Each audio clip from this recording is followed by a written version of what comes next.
My family treated me like a servant until my billionaire wife walked in. That sounds like revenge fantasy. It was worse. I did not even know she was my wife yet. For years, the Pierce family kept me near doors, shoes, bags, and errands, close enough to use and far enough to deny. So when I walked into the county clerk's office chasing one clean escape, I thought the worst lie in the room was the fake bride standing beside me. The county clerk looked from the screen to my face and pushed my application back through the glass.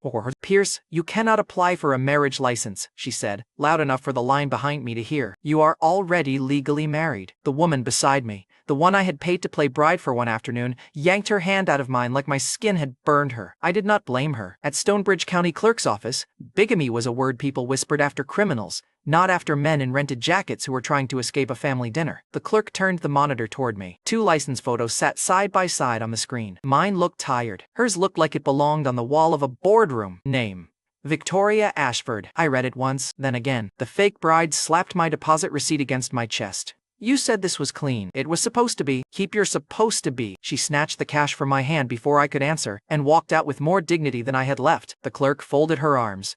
Do you want me to call security? I took out my phone, photographed the screen before she could turn it back, and sent it to Jules Knox. Find Victoria Ashford. Find how my name got beside hers. Quietly. Jules replied in 6 seconds. That name is not quiet. That was the first useful thing anyone said all morning. I left the clerk's office with no license, no fake bride, and a printed record that claimed I already had a wife. By the time I reached the Pierce house, Marla Pierce had called me 12 times. I answered none of them. The 13th came from Richard Pierce, which meant the situation had become expensive. The Pierce house looked polished enough to pretend nobody inside had ever been cruel. Black iron gate, white columns, imported stone, and a front hall where I had learned to stand near the wall until someone needed something carried. Marla was waiting under the chandelier with Preston beside her. Preston had one foot on a low bench while a servant polished his dress shoe. He wore the soft smile he saved for witnesses, the one that said he was gentle because no one had made him pay for being vicious. Marla saw the paper in my hand before she saw my face. You finally found some desperate woman to marry you? She asked.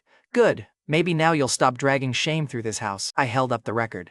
The clerk says I already did. Preston laughed first. Even a fake bride ran away from you? Richard came out of the study with a tie half knotted at his throat. Why are you here making noise? Because your son is committing fraud at a county office, Marla snapped, pointing at me. Richard's eyes moved over me, bored until he saw the Ashford seal at the top of the page. His hand tightened on his tie. Where did you get that? From the clerk. Do not play with that name in my house, Richard said. That was the closest Richard ever came to sounding afraid of something that was not a quarterly loss. Pierce Energy had spent months trying to get close to Ashford Group. Preston's engagement to Isabel was not romance to Richard. It was a bridge, a boardroom shortcut, and a way to make the Pierce name look cleaner than it was, which meant the woman on my county record was not just powerful. She was the door they were all begging to enter. Preston leaned in, still smiling. Who is the unlucky woman? I let him read the name. He laughed again, shorter this time.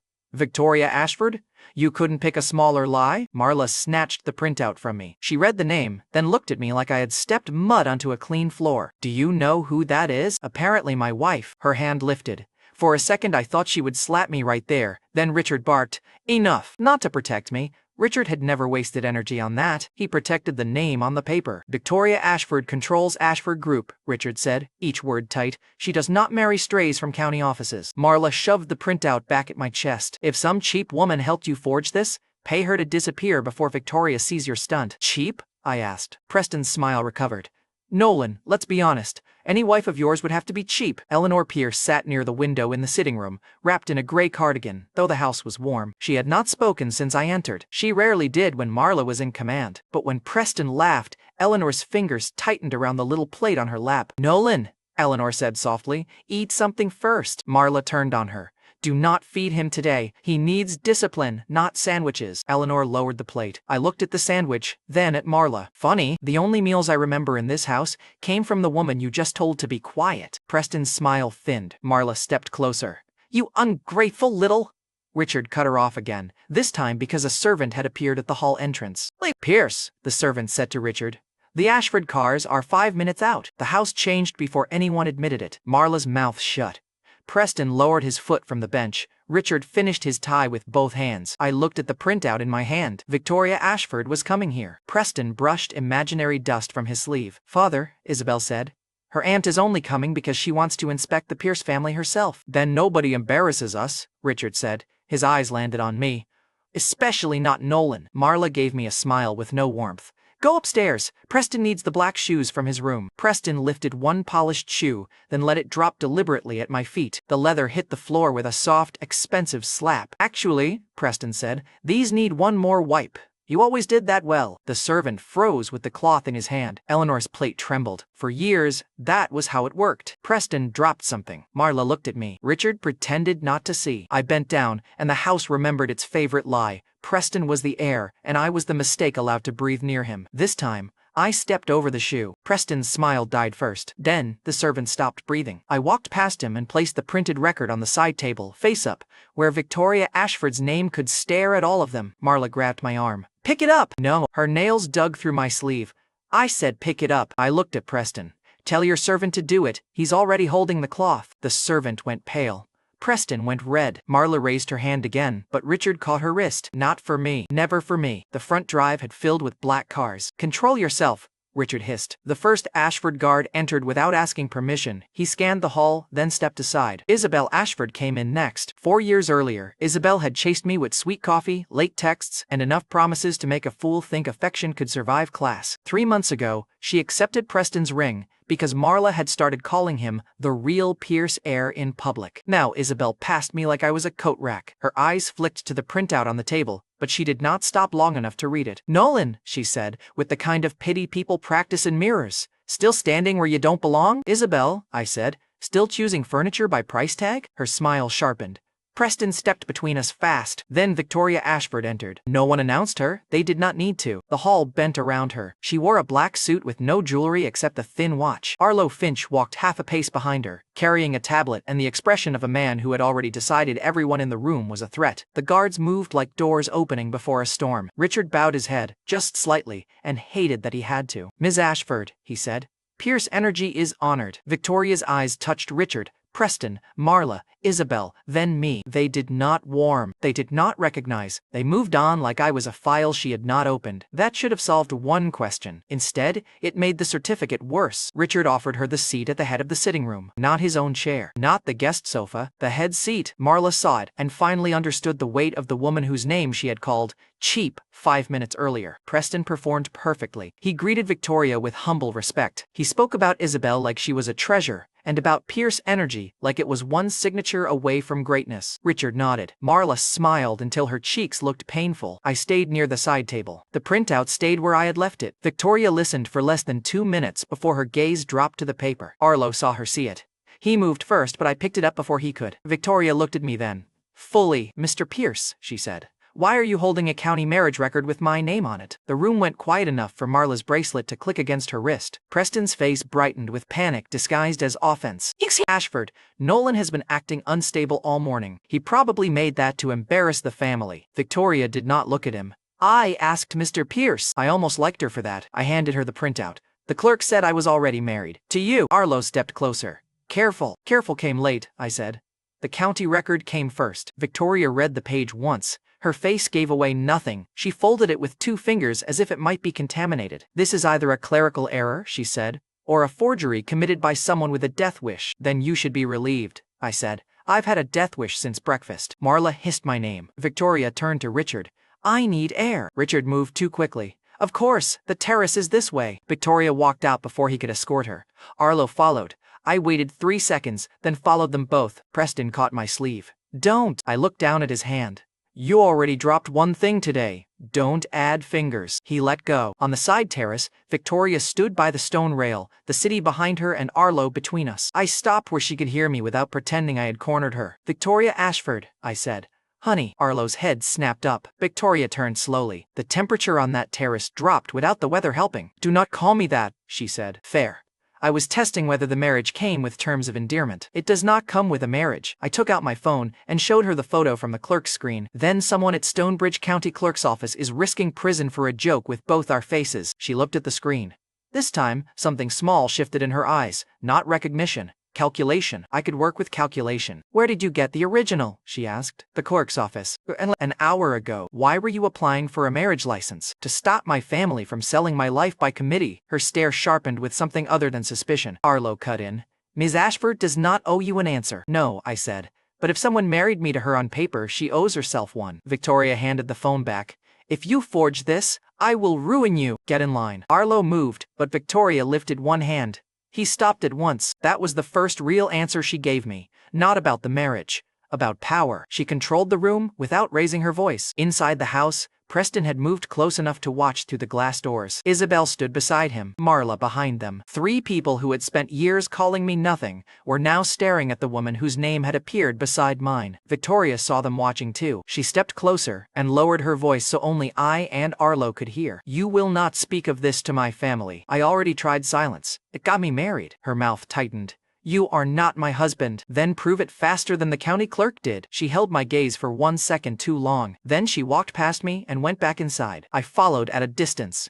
By the time we returned to the sitting room, Preston had already chosen his story. He looked wounded, gentle, noble, mobile, perfectly rehearsed. Ashford, Preston said, before I could speak. I'm sorry you had to be exposed to this. Nolan has always resented my engagement to Isabel. He followed you outside because he wants to use a fake record to damage our families. Isabel's eyes flicked to me. There was jealousy there, buried under disgust, but not enough to make her honest. Marla grabbed the opening. He has been unstable since childhood. We only kept him here out of pity, Eleanor whispered.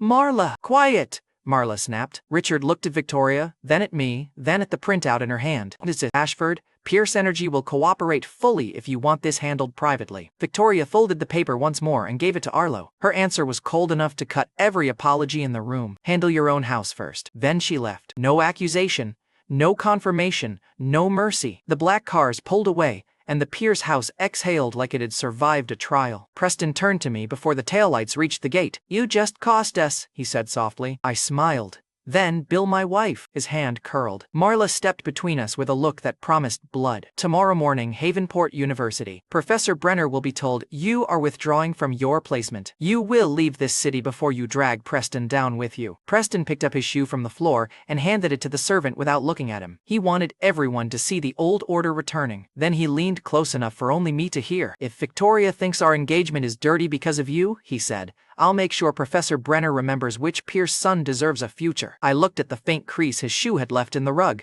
You could not even make me bend for leather. His smile returned, meaner than before. He had lied about the terrace and turned it into a weapon. The certificate had given me a wife I did not know. By sunrise, that wife's name was going to cost me my future. By 9 the next morning, Preston had moved from lying about Victoria to stealing my future. Professor Miles Brenner's office at Havenport University was small, crowded, and too honest for people like Marla.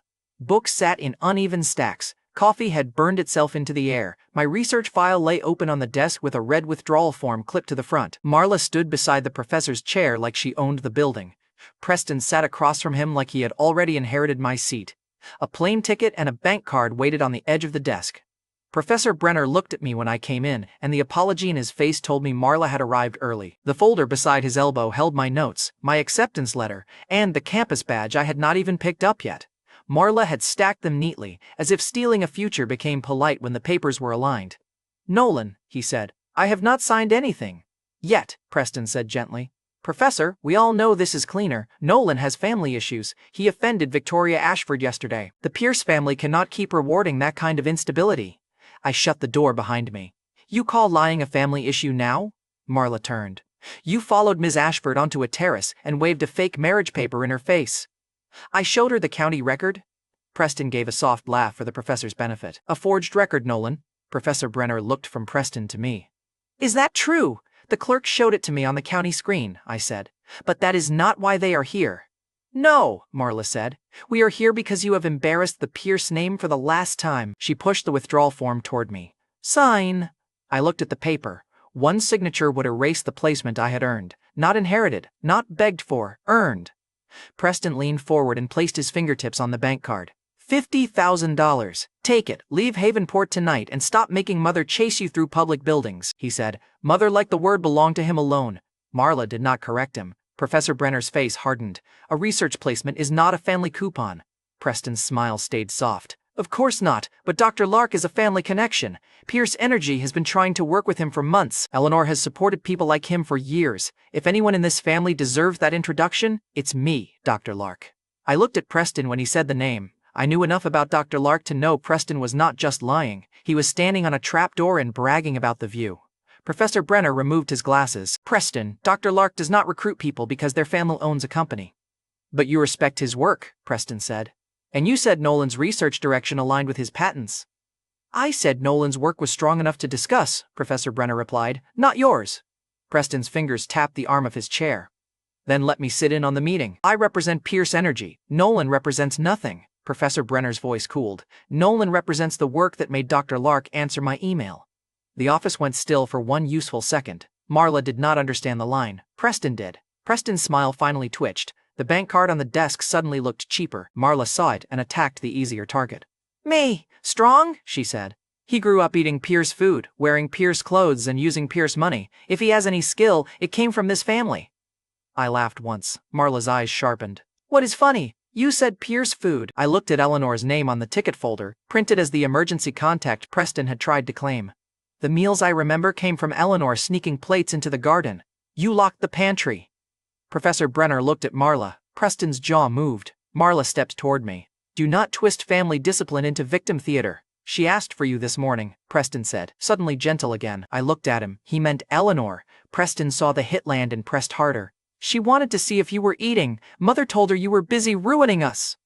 Marla smiled. Eleanor is too ill to be upset by your selfishness. Stay away from her until Preston's future is secure. There it was, the small knife they always kept for last. I had no claim to Eleanor in that house, no legal tenderness, no permission, just years of quiet plates pushed through garden doors and a woman who had looked at me like hunger was not my fault. You want discipline? I tapped the withdrawal form. Make Preston sign it. He's the one trying to take what he didn't earn. Preston stood. I am trying to protect this family from you. No, you're trying to wear my work like another polished shoe. His face darkened. Marla grabbed the bank card and shoved it against my chest. Take the money. You are lucky Preston is kind enough to give you anything. The card fell to the floor. I did not pick it up. Marla looked down, then at me. Her voice dropped. I raised you. You stored me. Her hand cracked across my face. The sound cut through the office. Professor Brenner stood so fast his chair hit the wall. Mrs. Pierce! My cheek burned. My ear rang. Marla breathed hard, furious that I had made her look ugly in front of a witness. Preston's mouth curved. He thought he knew the old scene. Marla hit me. I lowered my head. He played the gentle son. Everyone left with the lie intact. I walked past Marla. Preston blinked. What are you doing? I hit him, once. His head snapped sideways. Marla screamed. Before Preston could catch the desk, I caught his collar and hit him again. Twice. He dropped into the chair he had been stealing from me, blood bright at the corner of his mouth. Professor Brenner froze with one hand lifted, not because he approved, but because he had finally seen the math. Marla hit me once. Preston paid twice. Marla had trained me to swallow pain because it was cheaper than conflict. Preston had trained the room to enjoy it. That morning, I did not need a speech about dignity. I needed his blood on his perfect shirt where every person in the office could see the price had changed. I leaned close enough for Preston to hear every word while Marla watched from behind the professor's raised arm. From now on, anything she does to me lands on you twofold. Preston stared up at me, stunned, bleeding, exposed, and humiliated in the professor's office he had tried to conquer. Marla lunged, but Professor Brenner stepped between us. Enough. Marla pointed at me. Call security! Call the police! He assaulted Preston. Professor Brenner looked at Preston's split lip, then at the withdrawal form Marla had brought in, then at the bank card on the floor. I will call campus security if anyone pressures my student again, the professor said. And for the record, Preston Pierce has no recommendation from me. Preston's face changed. Professor Brenner picked up the campus badge, wiped a fleck of blood from the plastic with a tissue, and pushed it across the desk to me instead of him. Preston stared at the tiny strip of plastic like it had split his lip again. That was the first clean consequence of the morning, not the punch, the loss behind it. He had come for my seat and left with blood on his mouth. Marla shook with rage. You will regret this. I already regret letting you rehearse this long. I picked up the withdrawal form, tore it once, and dropped the pieces on Preston's lap. Then I turned to Professor Brenner. I'm sorry about your office. Professor Brenner looked at my face, then at Preston. Nolan, your placement remains yours. Leave before I change from professor to witness. I left. Outside, the campus path was too bright. Students crossed the quad with coffee and backpacks, glancing at my cheek, then away. I had been stared at worse. At least this time I had earned the mark honestly. A small paper bag bumped my shoe. I looked down. An old woman sat on the bench near the path, wrapped in an expensive cream coat over house slippers. Her silver hair was pinned crookedly. A medical bracelet circled her wrist. She looked at my swollen cheek like I had insulted her personally. "Who hit my grandson-in-law?" she demanded. I stared at her. "Ma'am, I think you have the wrong person." Her eyes narrowed. "Do not ma'am me after marrying my granddaughter." The word hit the same place the certificate had hit the day before. Granddaughter. I crouched so I would not frighten her. "What is your name?" She lifted her wrist proudly. The bracelet read, Ruth Ashford. Under it was an emergency number. Ashford! Of course, because apparently my life had decided one impossible wife was not enough. It had sent me her grandmother with snacks. Ruth opened the paper bag and took out a warm-boiled egg. Before I could stop her, she wrapped it in a napkin and pressed it to my cheek. "Hold still," she ordered. "A husband cannot meet his wife looking like a kicked fence post." "I'm not her husband." Ruth patted my face harder. I held still. The warmth hurt, then helped. No one in the Pierce house had touched a bruise on me like that unless they were making it worse. I took out my phone and called the number on her bracelet. Arlo Finch answered on the second ring. "Who is this?" "Nolan Pierce. I found Ruth Ashford outside Havenport University." Silence. Then Arlo's voice turned sharp enough to shave bone. "Do not move. Do not touch her. Do not speak to her." Ruth snatched the phone from my hand. "Arlo, stop barking at my grandson-in-law." Another silence. This one was better. I took the phone back. "She seems confused, but she is safe." "Where are you exactly?" Arlo asked. "Campus path near Professor Brenner's building. Ms. Ashford is already on the way." "Victoria? You do not get to use her first name."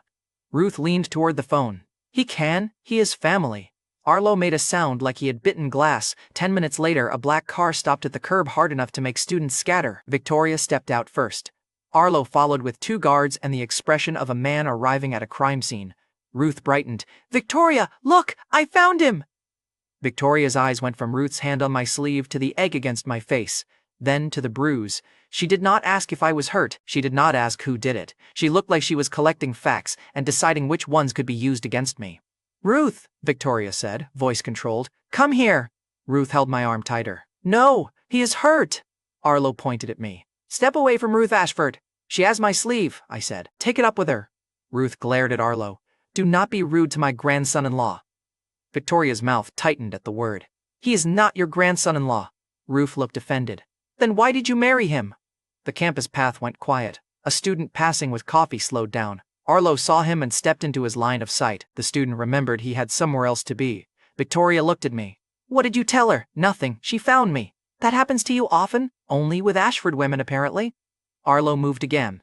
Victoria stopped him with one glance. Ruth pressed the egg back to my cheek and whispered loudly, "She gets cold when embarrassed." "I heard that," Victoria said. "Good," Ruth replied. Victoria Ashford looked almost human for half a second. Not soft, not warm, just caught by someone she loved enough not to crush. Then the moment vanished. She turned to Arlo. "Transfer him $300,000. I looked up. "For what?" "For 1 week of food, transportation, clothes, medical supplies, and inconvenience," Victoria said. "If my grandmother insists on trusting you, I will not have her eating whatever you can afford." I almost laughed. That was nearly generous until the insult. It was not an insult. It was an assessment. Arlo took my payment information like it smelled bad. My phone buzzed before he finished typing. $300,000. 1 week. Marla had tried to buy my disappearance for $50,000. Victoria Ashford had just paid 6 times that because Ruth liked how I held an egg to my face. Ruth smiled. "See, my granddaughter is good to her husband."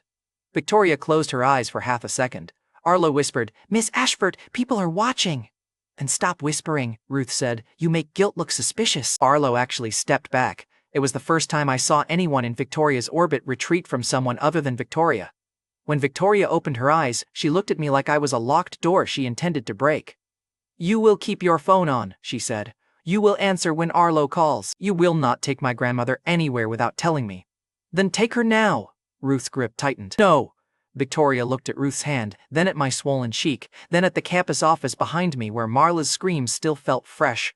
Her next sentence came out colder because she hated meeting it. "She stays with you until she calms down." Arlo almost choked. "Ms. Ashford."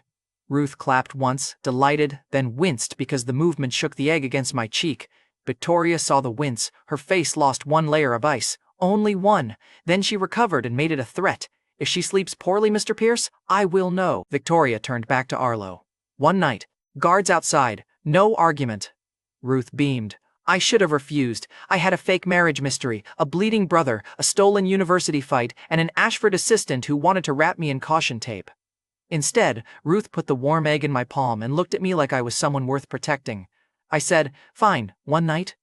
Victoria stepped closer. "If she is frightened, harmed, photographed, or used, I will make you regret the county clerk ever printed your name." I looked at her black car, her guards, her assistant, and the old woman clinging to my sleeve. "You people keep threatening me with things that already happened."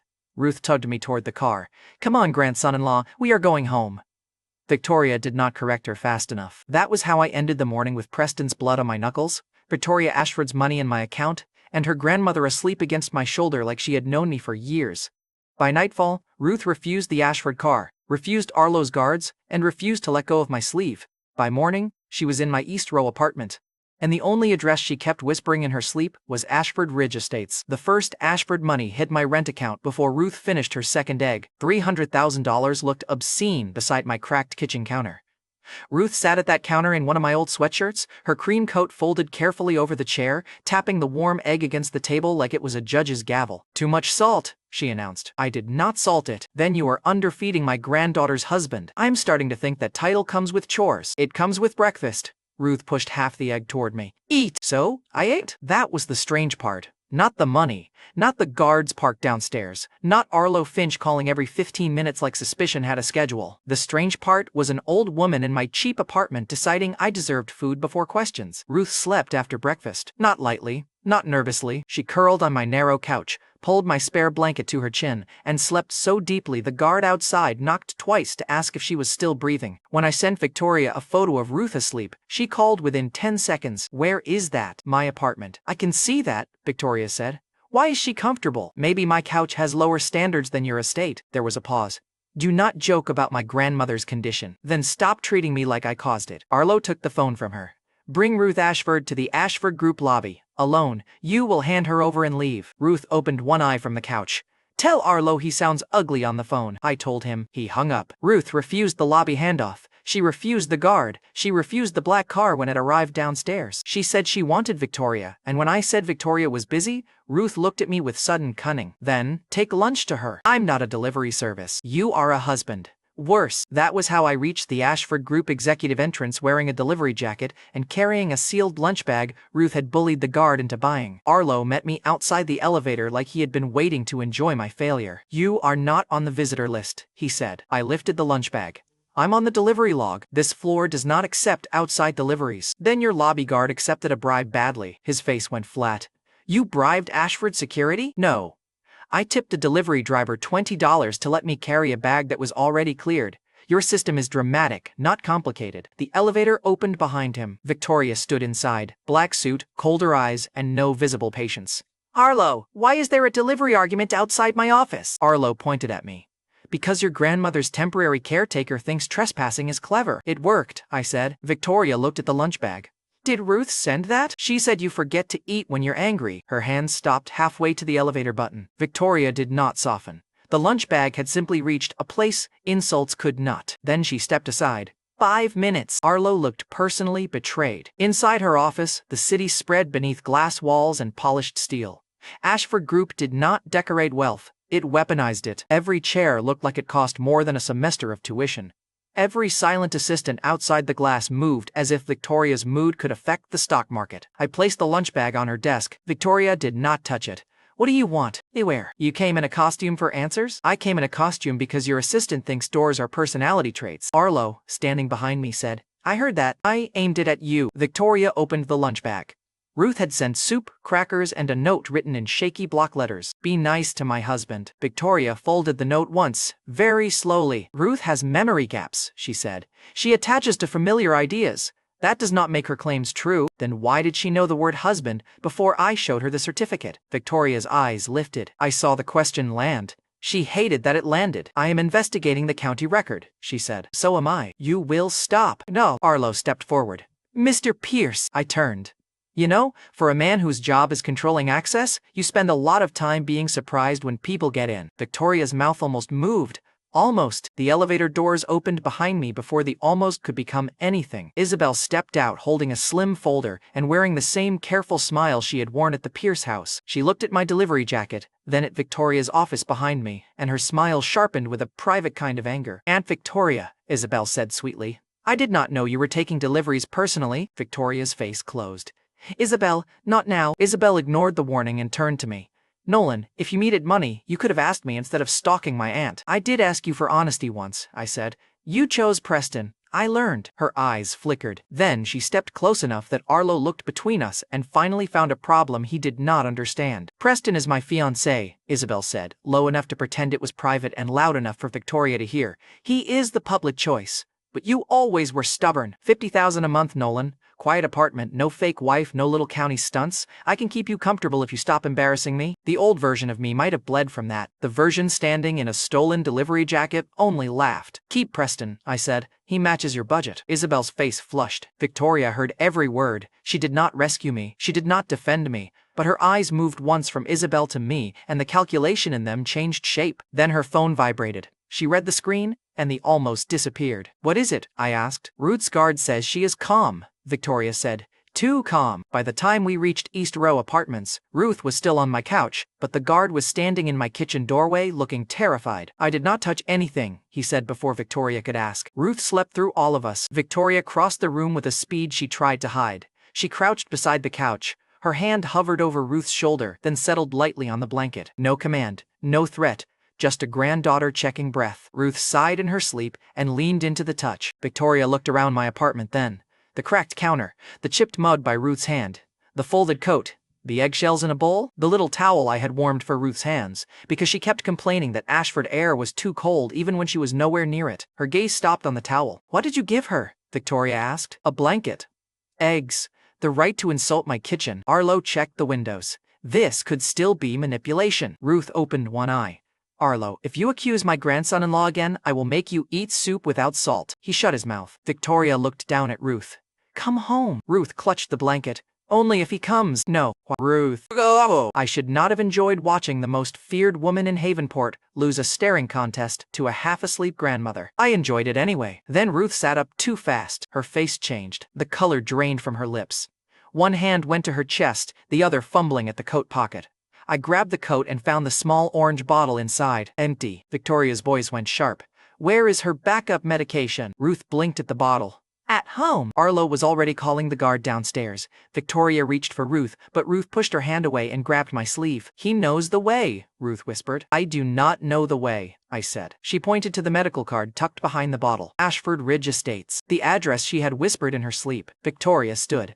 Arlo, bring the car around. Her phone rang before Arlo moved. She looked at the screen and went still in a way that made the room colder. Go. She looked at me. You have a crisis somewhere expensive, I said. I have her address and your money. If she needs the medication now, arguing is slower. Arlo said, absolutely not. Ruth's grip tightened until her knuckles shook. Victoria looked from Ruth's hand to my face.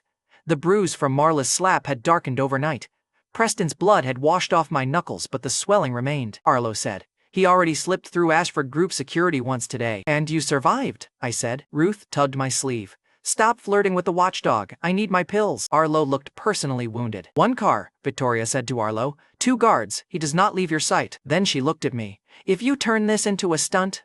I know, I said. You will ruin me. I will start with your bones. Good. New material. She did not smile, but she handed me Ruth's coat. We should have made it cleanly. Nothing involving my life stayed clean that long. Halfway down, Ruth refused the elevator because a neighbor's cat slipped through the hallway. She froze so hard the guards panicked. I had to carry her down the stairs while she muttered that Victoria hated cats too, and that I should remember that, because husbands who forgot small fears became lonely men. I filed that away because it was the first clue about Victoria that sounded like a girl instead of a boardroom. By the time we reached the street, the Ashford car had been forced around the block by a delivery truck. Ruth was pale, sweating, and stubbornly pointing toward the road. I know the gate, she whispered. Go. So I carried her. The guards followed, arguing into their phones. Arlo shouted through mine. Victoria's black car was coming from the opposite direction, but the estate was closer than the car. At the Ashford Ridge gate, iron rose higher than the Pierce house roof.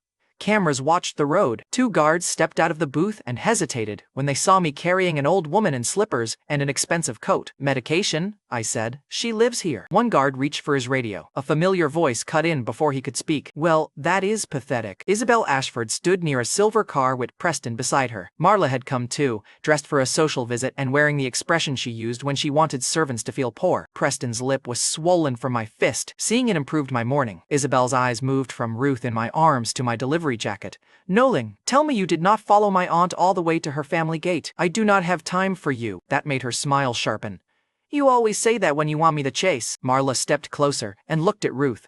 Who is this old woman? Ruth's head rested against my shoulder. Her breathing had turned shallow. She needs her medication, I said to the gate guard. Call inside. Preston moved between me and the booth. Wait, he said to the guard. This man caused trouble at our house yesterday and assaulted me at Havenport University. He is not here for medicine. He is here to create another scene. Marla pointed at Ruth. He probably dragged some confused old woman here to fake a connection. Look at him. Delivery jacket, poor apartment smell, county lies. This is what he does. The guard's hand paused over the radio. That pause was dangerous. I shifted Ruth higher in my arms. Move, Preston. Preston lowered his voice. Apologize to mother first. Ruth made a small sound. The empty bottle rattled in my pocket. I stepped forward. Preston shoved my shoulder. Not hard enough to knock Ruth down. Hard enough to prove he would if I kept moving. Something in me went quiet. I hooked my foot behind Preston's ankle and drove my shoulder into his chest. He hit the curb on his back with a sound that made Isabel gasp for a useful reason. His status dropped with his body. Marla screamed, Nolan! Twofold was yesterday, I said. Today I'm in a hurry. I turned back to the guard. Radio inside now. Isabel blocked him next, not with her body, with her name. I am Isabel Ashford, she said to the guard. My parents are expected inside, and Preston is my fiancé. Do not open that gate for Nolan Pierce. He is trying to use my family. The guard looked trapped between a bleeding old woman and a woman with the right last name. Marla saw the hesitation and got uglier. You hear, Miss Ashford? Marla snapped.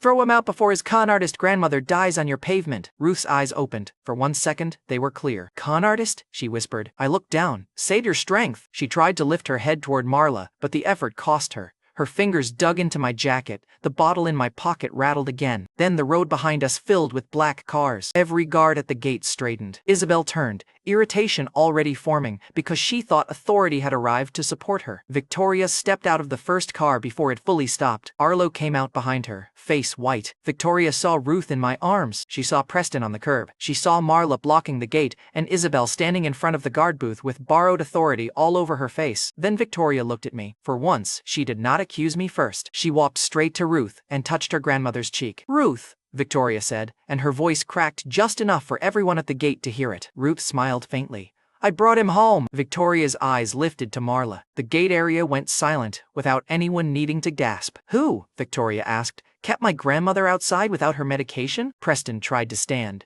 Ms. Ashford? Nolan? Victoria did not look at him.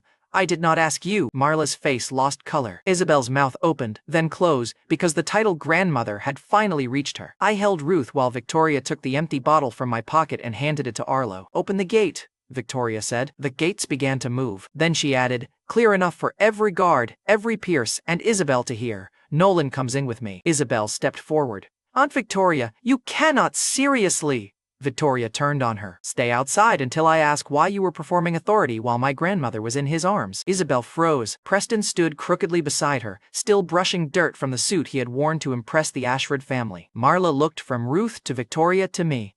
This time, she had insulted someone in front of a higher power she could not bully. The gates opened wide. I carried Ruth through. Behind me, Isabel, Preston, and Marla remained outside, still dressed for superiority, while the woman they had tried to impress turned the gate into an indictment. The Ashford gate opened for me before it opened for Isabel. That was the part she could not swallow. I carried Ruth Ashford across the stone drive with Victoria beside me, Arlo behind me, and every guard at Ashford Ridge Estate suddenly pretending they had never hesitated. Ruth's fingers stayed hooked in my jacket. Her breathing was still thin, but her eyes were open. Behind us, Isabel snapped at the nearest guard. You know who I am. Let me through.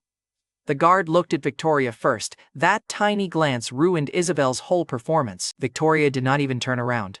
No one enters until Ruth has her medication. Preston tried to follow anyway. His suit had dust on the back from the curb, and one side of his mouth was still swollen from the university office. He looked less like an heir and more like a man who had been introduced to pavement twice in 2 days. Marla grabbed his sleeve. This is outrageous! We were invited! I shifted Ruth higher in my arms. Then wait like guests. Marla's eyes cut toward me. Do not speak to me from inside someone else's gate. Ruth lifted her head. Her voice came out weak but sharp enough to make the guard flinch. He is carrying me, she said. You are blocking air. Marla went pale. Victoria held out one hand, and Arlo placed the empty medication bottle in her palm. She looked at the label, then at the people outside the gate. Arlo, she said, make sure every camera angle from the gate is preserved. Preston's face changed. Not because cameras were evidence, because cameras meant he could not turn the story into his usual gentle misunderstanding. Inside the estate, the front doors opened before we reached the steps. An estate steward stood there in a black suit, older than the guards and much less impressed by panic. Mrs. Ashford's room is ready, he told Victoria. Not her room, Ruth muttered. Sitting room. Victoria bent toward her. Ruth, you need to rest. I need witnesses. No one argued after that. Isabel tried to walk in behind me. The estate steward lifted one hand. Not fast, not dramatic, just enough. She stopped like she had hit a velvet rope. Excuse me? Isabel said. The steward looked at Victoria, then at Ruth, then finally at Isabel. Family guests will wait in the West Hall until called. I am family. So is Mrs. Ashford, he said. She was outside your gate order. The West Hall was visible from the entry. It had chairs, flowers, and enough distance from the sitting room to make important people feel less important. Preston saw it and smiled tightly, trying to look gracious about being parked like luggage. I walked past him with Ruth in my arms. His eyes followed me. That was the second reversal of the morning, not the gate opening, not the steward blocking Isabel. It was the fact that Preston, who had spent years making me wait outside rooms, now had to watch me enter one while he stayed behind. I looked over my shoulder. West Hall has chairs. His jaw flexed. Ruth whispered, do not tease injured people. Sorry, tease them after tea. They gave Ruth the pill with water in a sitting room big enough to make the Pierce house look like a rental lobby. I stood near the sofa with my sleeve still wrinkled from carrying her. Victoria stayed at Ruth's side. Arlo stood by the door with his tablet, watching me like I might steal the carpet. Ruth closed her eyes for one long minute. When she opened them again, the softness was gone. The old woman who had slept on my couch and insulted my eggs was still there, but something formal had returned behind her eyes, something heavy enough to make the room sit straighter. Bring them in, Ruth said. Victoria looked at her. Are you sure? Ruth's hand moved toward mine and squeezed once. They called me his con artist grandmother. Victoria's face went still. Arlo opened the doors. Isabel entered first because of course she did. Preston followed with one hand near his ribs. Marla came behind them, lips pressed thin. Arthur Ashford and Camille Ashford were already in the room when the doors opened from the opposite side. Camille wore diamonds in daylight. Arthur held a leather folder with the Ashford trust seal on it. So that was the visit. Not concern, not family. They had come for Preston and Isabel's engagement gift. Camille saw Ruth upright on the sofa and smiled too quickly. Mother, thank God! We were terrified when the guard said there was confusion at the gate. Ruth looked at her. You were terrified the trust meeting would be delayed. Camille's smile died halfway. Arthur cleared his throat.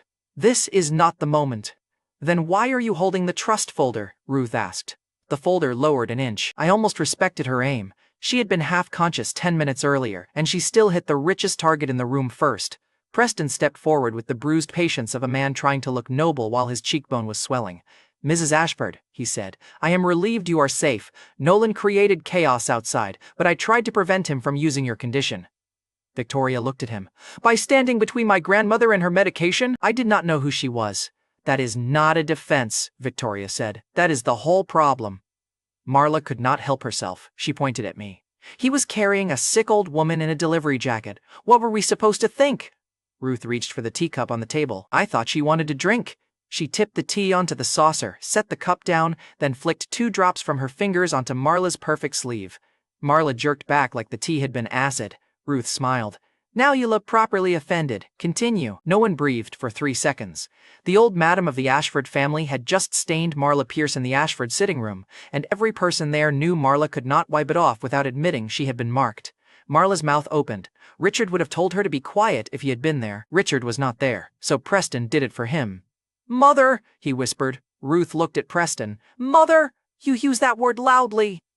His expression stiffened. You let that woman slap Nolan at Havenport University, Ruth said. Then today you blocked him while he carried me. Tell me, Preston Pierce, when exactly does your kindness begin? Preston's polished face cracked. Nolan assaulted me. Twice, I said. Keep the record accurate. Arlo made a small choking sound near the door. Victoria did not look amused, but one corner of her mouth almost betrayed her. Isabel recovered before Preston did. Grandmother, Nolan is twisting this. He has always been obsessed with me. He came to the gate because he knew Preston and I would be there. Ruth turned to her. The word grandmother had sounded natural in Isabel's mouth until Ruth heard it. Then it became borrowed jewelry. You stood at my gate, Ruth said, used my name, and ordered my guard to ban the man carrying me. Isabel's color rose. I did not know it was you. You did not need to know it was me. You needed to know it was a person who could not breathe. Camille stepped in, smoother than her daughter. Mother! Isabel made a mistake under stress. Preston's family was also confused. We should not let an illegitimate Pierce boy turn this into a family fracture. There it was, the old label, imported into a room where it finally had no authority. Ruth's hand tightened around mine. Victoria looked at Camille. Do not call him that here. Camille blinked. Victoria, surely you are not defending him. I am defending the fact that my grandmother is alive because he carried her while your daughter performed gate authority. Arthur's jaw tightened. Victoria, she turned to him. Say my name again like a warning and I will make this conversation about your department budget. Arthur shut his mouth. That was the Ashford difference. At Pierce House, people shouted until someone weak or bent. In Victoria's world, one sentence could cost a man a floor of employees. Ruth lifted the trust folder from Arthur's hand. He let her take it. Of course he did. She opened it on her lap. Inside was a cream envelope, embossed, heavy, and clearly prepared before anyone expected blood pressure, gate cameras, or me. The original engagement welcome included 2 Ashford trust share allotments, Ruth said. Preston's eyes lit before he could hide it. That tiny greed did more damage than any accusation. Ruth saw it too. She closed the folder. No, Camille leaned forward. Mother, the allotments were already discussed. Discussed, Ruth said, not given. Preston swallowed. Mrs. Ashford, if I offended you, I apologize. Ruth tilted her head. That is interesting. You did not apologize when you thought I was only an old woman on the pavement. He had no answer. Ruth pulled a smaller envelope from the side table. For Isabel's engagement, the Ashford family will provide a courtesy check of $180,000. Camille's face went hard. Arthur looked at the folder like someone had cut a vein in it. Preston stared at the envelope. The room understood the difference before anyone explained it. Trust shares meant entry. A courtesy check meant charity with a ribbon. Ruth held the small envelope out. No one took it. I looked at Preston. You should take it. You always liked money you did not earn. His eyes snapped to me. Marla stepped forward. Nolan. The way she said my name almost made me laugh. Not because it was funny, because I knew the tone. That was the voice Marla used when she wanted me to crawl under the table and clean up a mess Preston had made. The furniture was expensive. The witnesses were Ashford. Her command still reached for the same old handle. Fix this, she hissed. Preston's eyes flickered toward the trust folder. There it was. They did not want me gone yet. Not while Ruth's hand still held mine. Not while my voice might reach the old madam who had just cut their prize in half and then kept cutting. Marla swallowed her rage and forced softness onto her face. It looked painful. Nolan, she said, louder this time, so Ruth could hear. If you care about family at all, tell Mrs. Ashford Preston never meant harm. Tell her he was trying to protect her. Preston looked at me like we had both returned to a familiar stage. He expected the old Nolan to understand the assignment. Apologize for him, bleed for him, sell my own bruise so his future could stay pretty. I looked at Ruth. Preston did not protect you. Marla's face twitched. I pointed at the envelope. That check is too generous. Ruth's eyes brightened. Preston's mouth opened. You ungrateful! Marla started. Victoria moved faster than Marla expected. One hand lifted, 2 guards stepped in, and Marla stopped as if she had hit glass. Ruth nodded toward the window. Beyond it, the old Ashford family chapel stood across the courtyard, white stone under black trees. Preston Pierce will kneel outside the chapel, Ruth said. Preston stared at her. What? Ruth's voice did not rise. Until sunrise. Isabel recoiled. Grandmother, that is humiliating. Yes, Ruth said. I chose the punishment carefully. Preston looked at Victoria, then Arthur, then Camille, hunting for someone whose greed outranked Ruth's anger. No one moved. Marla finally lost control. My son will not kneel like a criminal while that thing is treated as a guest. The guards shifted toward her again. I stepped before they could. Careful. You hit me, he pays twice. You insult Ruth, apparently he kneels. Preston's face twisted. Victoria looked at the estate steward. Escort Preston Pierce to the chapel courtyard. Aunt Victoria, Isabel said, voice shaking with rage. If you do this, people will talk. Victoria's gaze cut to her. Good. Then maybe they will ask why he was there. The steward walked to Preston. He did not grab him. He did not need to. He only opened the sitting room door and waited with the calm of a man who knew the estate obeyed Ruth before it obeyed anyone's pride. Preston walked out. Marla followed 2 steps, but Victoria stopped her. "You may watch from the covered hall," Victoria said. "You may not comfort him." Marla looked like she wanted to spit. She swallowed it because the Ashford floor cost too much. Isabel stayed behind, shaking. Her eyes found me with a hatred that had too much possession inside it to be simple disgust. "You enjoy this," she said. "A little," I said. Ruth patted my hand. "Honesty is healthy," Arlo muttered. "Questionable medical advice." Ruth heard him. "You can kneel too if you miss him." Arlo went silent. Since the county clerk had looked at me like a criminal, every room had tried to put me back in place. This one failed. Marla could not order me out. Preston could not polish his way through it. Isabel could not make her last name open every door. And Victoria Ashford, the woman who kept saying she was not my wife, had just made her estate treat me like someone worth admitting. Ruth turned to the steward. "Prepare the East guest suite for Nolan." Victoria's eyes narrowed. "Ruth! He carried me," Ruth said. "He stays." Arlo spoke carefully. "There are security concerns." Ruth pointed at the chapel window. "There is your security concern. It is kneeling. I should have refused the suite." Then I saw Preston through the glass, lowering himself onto the cold stone in front of the chapel, while Marla stood under the covered hall with both hands clenched uselessly in her sides. I said, "East suite sounds fine." Victoria looked at me. "For Ruth," I added. "Of course," she said. Neither of us sounded convinced. That night, the estate gave me a room larger than my entire apartment. A clean shirt waited folded on the bed. Arlo had a guard posted outside my door and another at the stairway because hospitality apparently tasted better with surveillance. Near midnight, I opened the curtain. Preston was still kneeling in the chapel courtyard. His expensive suit had lost its shape. Isabel stood 10 feet away arguing with Camille in sharp whispers. Marla kept looking up at my window, and every time she did, I lifted the glass of water from my nightstand like a toast. Petty? Absolutely. Some wounds deserved proper manners. At 2 in the morning, Arlo slid a guest conduct sheet under my door. No unsupervised movement, no access to family offices, no contact with Ruth without staff present. I wrote one line at the bottom and slid it back. "Tell Ruth." 5 minutes later, the paper disappeared. No replacement came. At dawn, the estate smelled like coffee, polished wood, and revenge cooling on stone.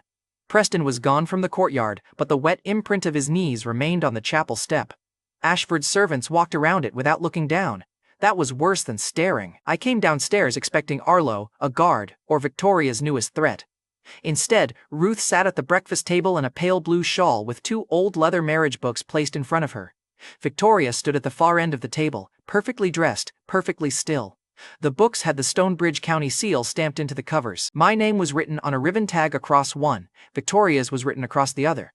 Ruth tapped the books with one thin finger. "Now," she said, looking from Victoria to me, "why is my granddaughter pretending not to know her husband?" Marriage books did not look fake. That was the first problem. They looked old enough to have been handled, protected, and hidden by someone who expected the future to need them. The leather had softened at the corners. The Stonebridge County seal was pressed into both covers. My name sat on one ribbon tag. Victoria's sat on the other. Victoria did not touch them. I did.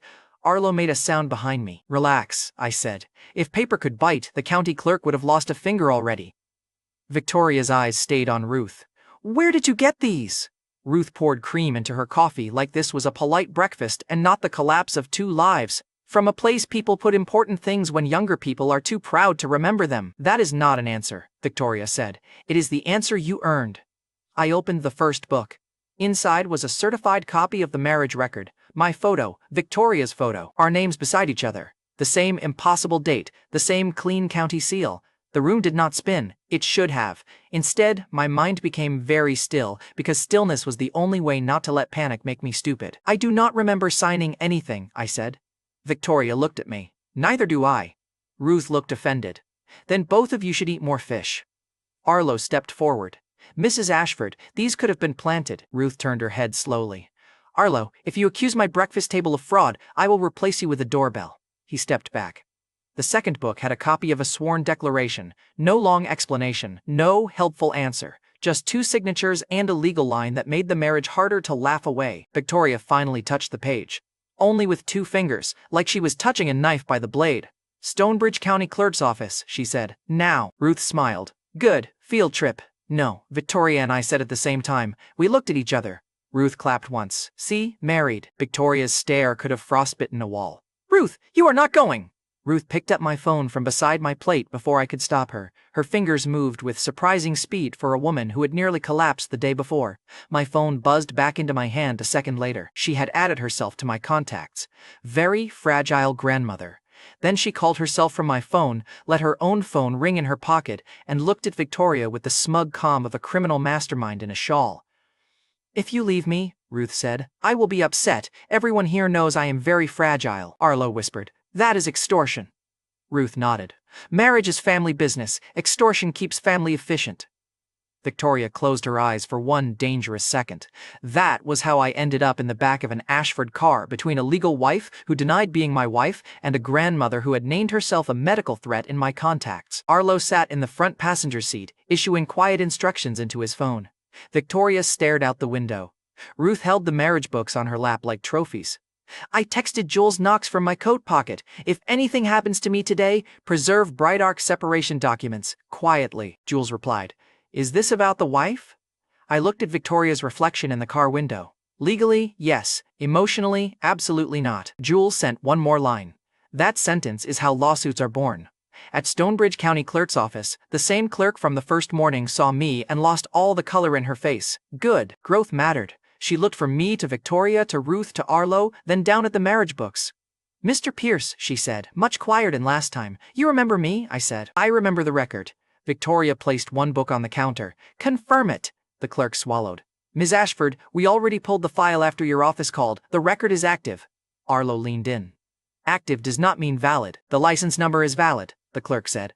The filing was accepted, scanned, and archived. The copy in Mrs. Ashford's book matches the county file. Victoria's jaw tightened. I kept my voice even. Could someone have filed it without us? The clerk looked at the two of us, then at Ruth, who was suddenly studying the ceiling like an innocent witness in a cheap play. I cannot explain memory, the clerk said. I can confirm the record. That was all the procedure we needed. One sentence, no ceremony, no miracle, no convenient answer, just the county office turning a joke into a wall. Arlo did not accept walls unless Victoria built them. If this is fraud, he said to the clerk, Ashford Group will expect names. The clerk's eyes flicked to Victoria. Victoria did not rescue her from the sentence. Later. That one word saved the room from becoming a file hunt. Later meant the county could panic after we left. Later meant Arlo could sharpen his teeth somewhere. I did not have to listen. Later meant the only thing that mattered in that moment was the living consequence of the record. Me, Victoria, Ruth holding both marriage books like she had won a court case without entering one. So, I said, the county says I am married. The county is correct, the clerk said. I looked at Victoria. Congratulations. Do not, she said. Fair. Condolences. Ruth smiled again. Victoria did not. Ruth tapped the marriage books. Asked the better question. I looked at her. Why don't we remember? For one moment, her smile slipped. Not enough to become an answer. Enough to become a clue. Then she patted the books and said, some promises wait until people stop running. Victoria's voice sharpened. Ruth. Ruth looked innocent again, too innocent. The clerk lowered her eyes, and even Arlo stopped breathing down her neck. No one in that office laughed after that. Ruth smiled at me. There, you are official. Victoria turned to me. Divorce. Immediately, I said. The clerk froze. Ruth's smile vanished. Victoria heard the silence but pushed through it. My attorney will draft terms. You take nothing from Ashford Group, Ruth's trust, or my personal assets. My attorney will send the same demand, I said. You take nothing from my company, my patents, or anything I built before the county decided to play matchmaker. Arlo turned around so fast his seatbelt snapped against his shoulder. Your what? Victoria's eyes sharpened. I smiled at her. You are not the only person in Havenport with assets worth protecting.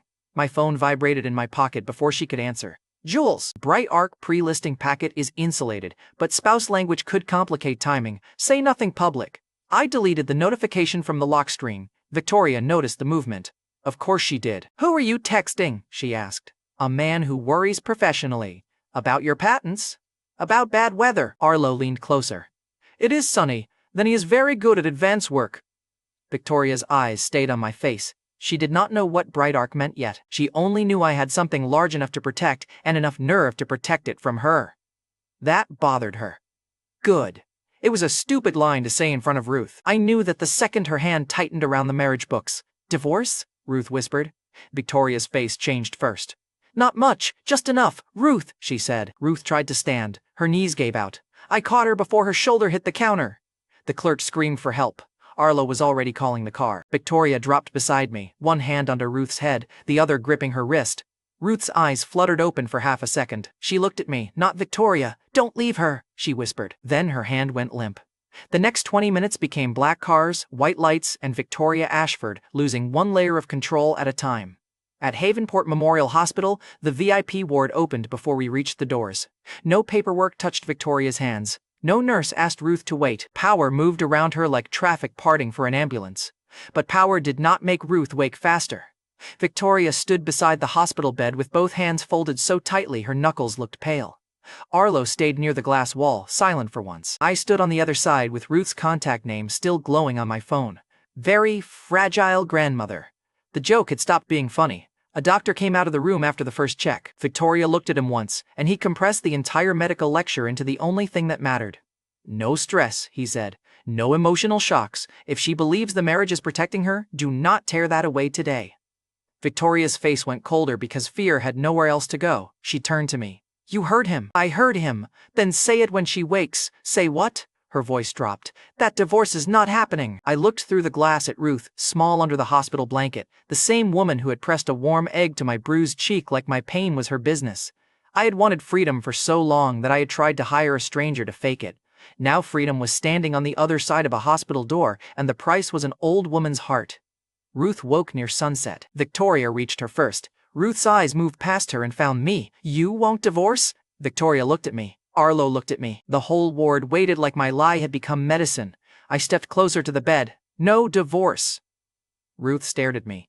I added the only honest piece I could afford. "Not while it hurts you." Her breathing eased. Victoria's shoulders lowered by a fraction. She did not thank me. She did not need to. The relief showed before she could bury it. Ruth studied my face as if she knew I had given her the truth with a hook hidden inside. "Not while," she repeated. I said nothing. She poked my wrist with one finger. Weak, but accusing. "You argue like a lawyer," she said. "I dislike lawyers." "Me too." "Then do better." That landed harder than it should have. Because Ruth was not asking for romance. She was asking me not to turn her fear into a loophole. The woman had known me for days, maybe years, in whatever broken hallway her memory kept opening, and somehow she had already found the cheapest part of my answer. "I took the hit. No divorce," I said again. "No loophole tonight." Ruth's hand relaxed. Ruth turned her head toward Victoria. "You too."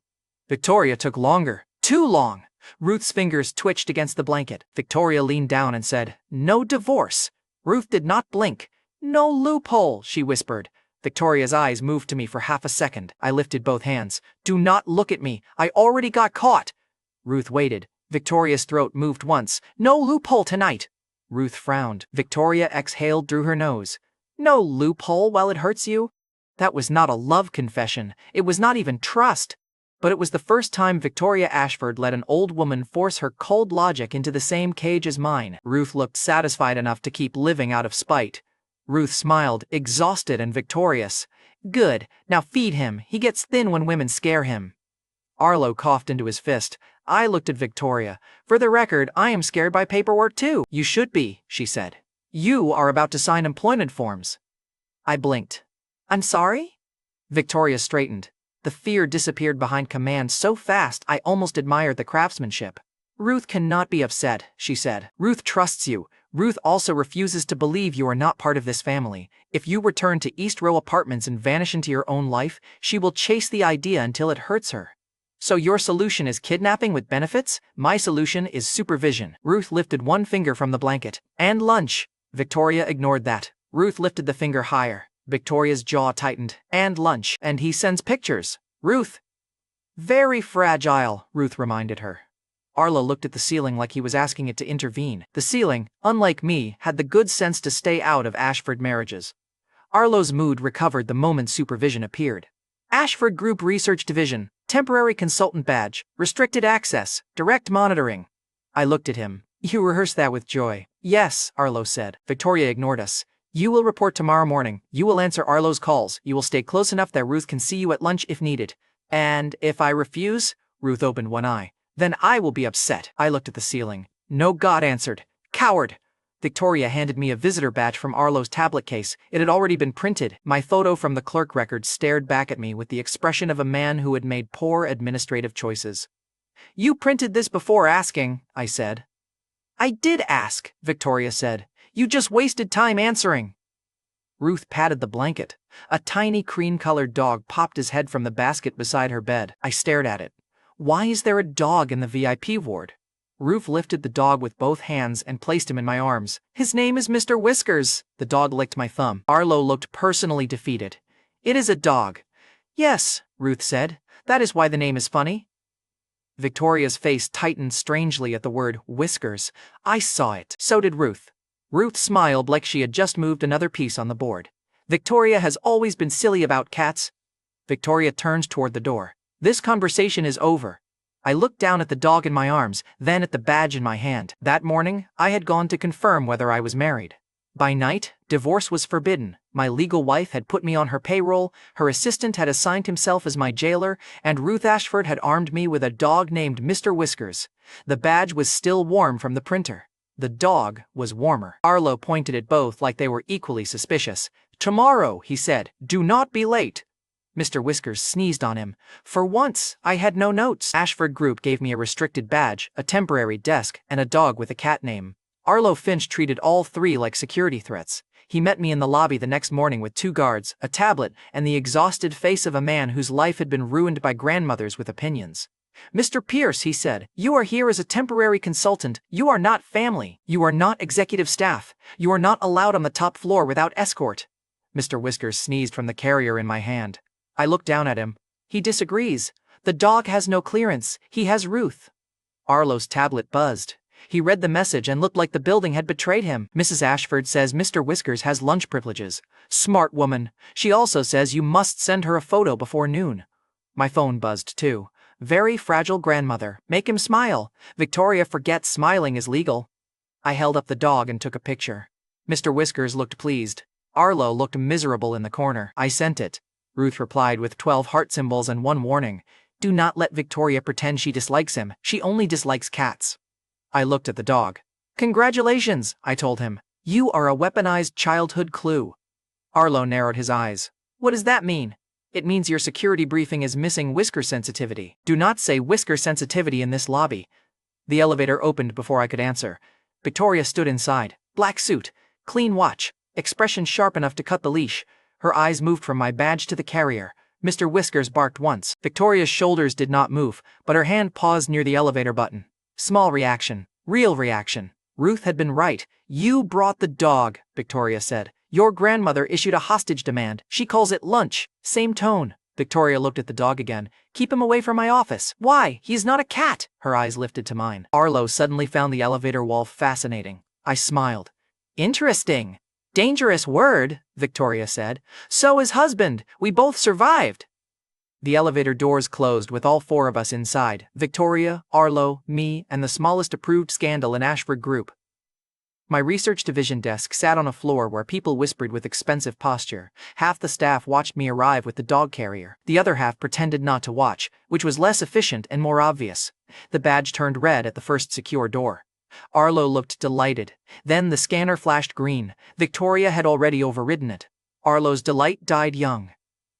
Temporary access, Victoria said.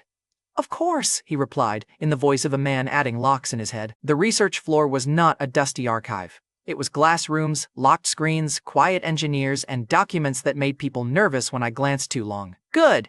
Nervous people revealed more than confident people. One analyst near the conference table was arguing with a manager over a Solace 9 compatibility memo. I should have kept walking. I should have remembered that I was supposed to look like a stray husband with a temporary badge. Then I saw the line on the screen. That assumption is backward, I said. The manager turned. Excuse me? Arlo inhaled like I had touched a tripwire. I nodded at the screen. You are treating the delay as a supply issue. It is a licensing risk. If you send that memo upstairs, Arthur will use it to say Victoria let Brightark box Ashford Group out. The manager looked at Victoria. Victoria looked at the memo, then at me. No praise, no thanks. Just calculation. Change the line, she told the manager. The manager did. Arlo stepped closer to me. How did you know that? I can read. So can most people. Not that line, apparently. Victoria's gaze stayed on me 1 second longer than necessary. Then she looked away first. That was not softness, but it was no longer simple suspicion either. She picked up the corrected memo and handed it back to the manager. Run the revision before Arthur sees the old version, she said. The manager left fast. Arlo waited until the glass door closed. You understand Ashford internal risk language now? I understand men who hide traps in boring sentences. That is not an answer. It is the answer you earned. Victoria looked at me over the folder. Do you always answer questions by making people regret asking? Only when the question is lazy. Arlo's eyebrows rose. Victoria should have cut me down for that. Instead, she slid the memo across the table and tapped one paragraph with her nail. Then tell me what else is lazy. There it was, a test. Not warm, not trusting. Better than both. I read the paragraph once. This line assumes Bright Arc wants delay. Wrong. Delay weakens everybody except the person trying to blame you for it. And who is that? Arlo asked. The person who benefits when Victoria looks careless. Victoria's eyes did not move from mine. Arthur. I shrugged. You said it. Arlo went quiet. That tiny competence proof did more than win me a desk. It made the room ask a new question. If the stray husband could see the trap in one memo, what else had he been pretending not to see? At noon, Ruth demanded proof that we were eating. Victoria tried to refuse. Ruth called my phone. I put her on speaker. Grandson-in-law, Ruth said, show me the lunch. Victoria's eyes sharpened. Ruth, I am in a work day. Then work at chewing. I turned the camera toward the table. Salad for Victoria, sandwich for me. A small bowl of rice chicken for Mr. Whiskers because Ruth had threatened Arlo with emotional distress until he approved it. Ruth inspected the food through the screen. Too green. That is salad, Victoria said. That is a lawn with feelings. I choked on my water. Victoria's mouth almost moved. Almost. Then the door opened without a knock. Isabel walked in carrying a folder and wearing the expression of a woman who expected every room to forgive her before she entered it. She stopped when she saw me at Victoria's lunch table. Then she saw the badge clipped to my jacket. Then the dog carrier. Her eyes turned ugly. Aunt Victoria, Isabel said too sweetly, I did not realize Ashford Group had started hiring emotional support husbands. Victoria closed her laptop. Do you have business here? My parents asked me to bring the engagement revisions. Leave them with Arlo. Isabel did not move. She opened the folder instead. The top page carried the Ashford Trust seal, not the full allotment Ruth had cut. A revised request, cleaner language, softer greed, same hunger in a better font.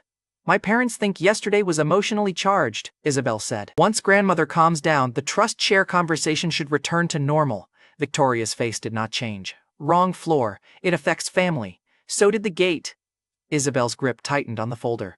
Then her eyes slid to me, and the real reason she had refused to leave became obvious. The trust folder was the excuse. I was the itch. Is Nolan reviewing family trust matters now? She asked. Or does the dog vote too? Mr. Whiskers barked once. I looked at him. Abstain! Victoria's mouth almost betrayed her again. Her gaze stayed on me. You look comfortable, Nolan. One day inside the estate, and now you have a badge. It bothers you, I said. It amuses me. Your cheek says otherwise. Her eyes flashed, and for 1 second the slap from the future seemed to arrive early in her imagination. She wanted to make me flinch. She wanted me to prove I was still the man who would take whatever mood she handed down. I picked up my sandwich instead. That irritated her more. It also told Victoria I was done performing pain for Isabel's comfort. 2 days, I said. Try to keep up. Her smile trembled. Victoria saw it. Arlo saw it. I saw it. Isabel had offered to keep me in a quiet apartment when she thought I was beneath her. Now I was sitting at her aunt's table, eating food Ruth had forced on us, with access she did not approve.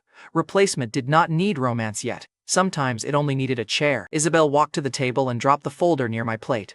Do you even know what floor you're on? The one your date performance did not earn you. Her hand twitched. Mr. Whiskers barked at her from the carrier. Isabel looked down. What is that? A dog. I know it is a dog. Then why ask questions you can answer? Victoria picked up her glass. She did not drink, she watched. Isabel leaned closer, voice low.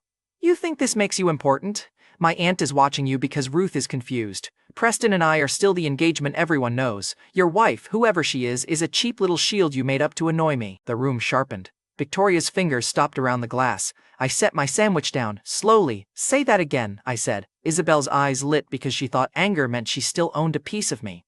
Fine, she said. Bring your wife here. I will scare her off in 5 minutes. I will tell her what you are. Illegitimate, broke, unwanted, and still chasing the woman who chose Preston.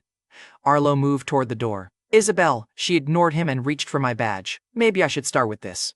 Her nails clipped the plastic. I caught her wrist before she could rip it off. Victoria stood. Isabel looked at my hand on her wrist, then at my face. Let go. Do not touch what you cannot afford to lose. You mean the badge? I mean the wife. Her mouth twisted. You really want me to believe you care about her?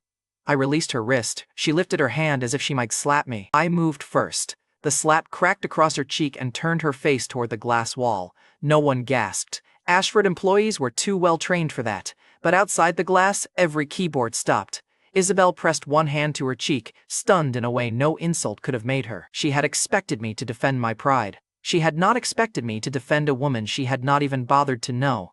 I stepped close enough for her to hear without making Victoria guess. "My wife is more beautiful than you," I said, "sharper than you, stronger than you. Her figure is better, her spine is cleaner, and unlike you, she does not need to threaten another woman to feel chosen." Isabel's eyes went wet with rage. "You hit me for her?" "No," I said. "I hit you because you thought my wife was safer to insult than me." Victoria stood by the table still as glass. She had heard enough. Not all of it, maybe. Enough. Her expression did not soften. That would have been too easy. But color touched her face for 1 second before she buried it under command. "Isabel," Victoria said, "leave this floor." Isabel turned on her. "Aunt Victoria, he slapped me." "After you threatened a woman who was not in the room and touched his badge without permission. You are defending him again." Victoria's voice dropped. "I am defending the order of my building. Do not confuse that with permission to test me." Isabel looked from Victoria to me. The hatred was still there. So was something worse for her. Doubt.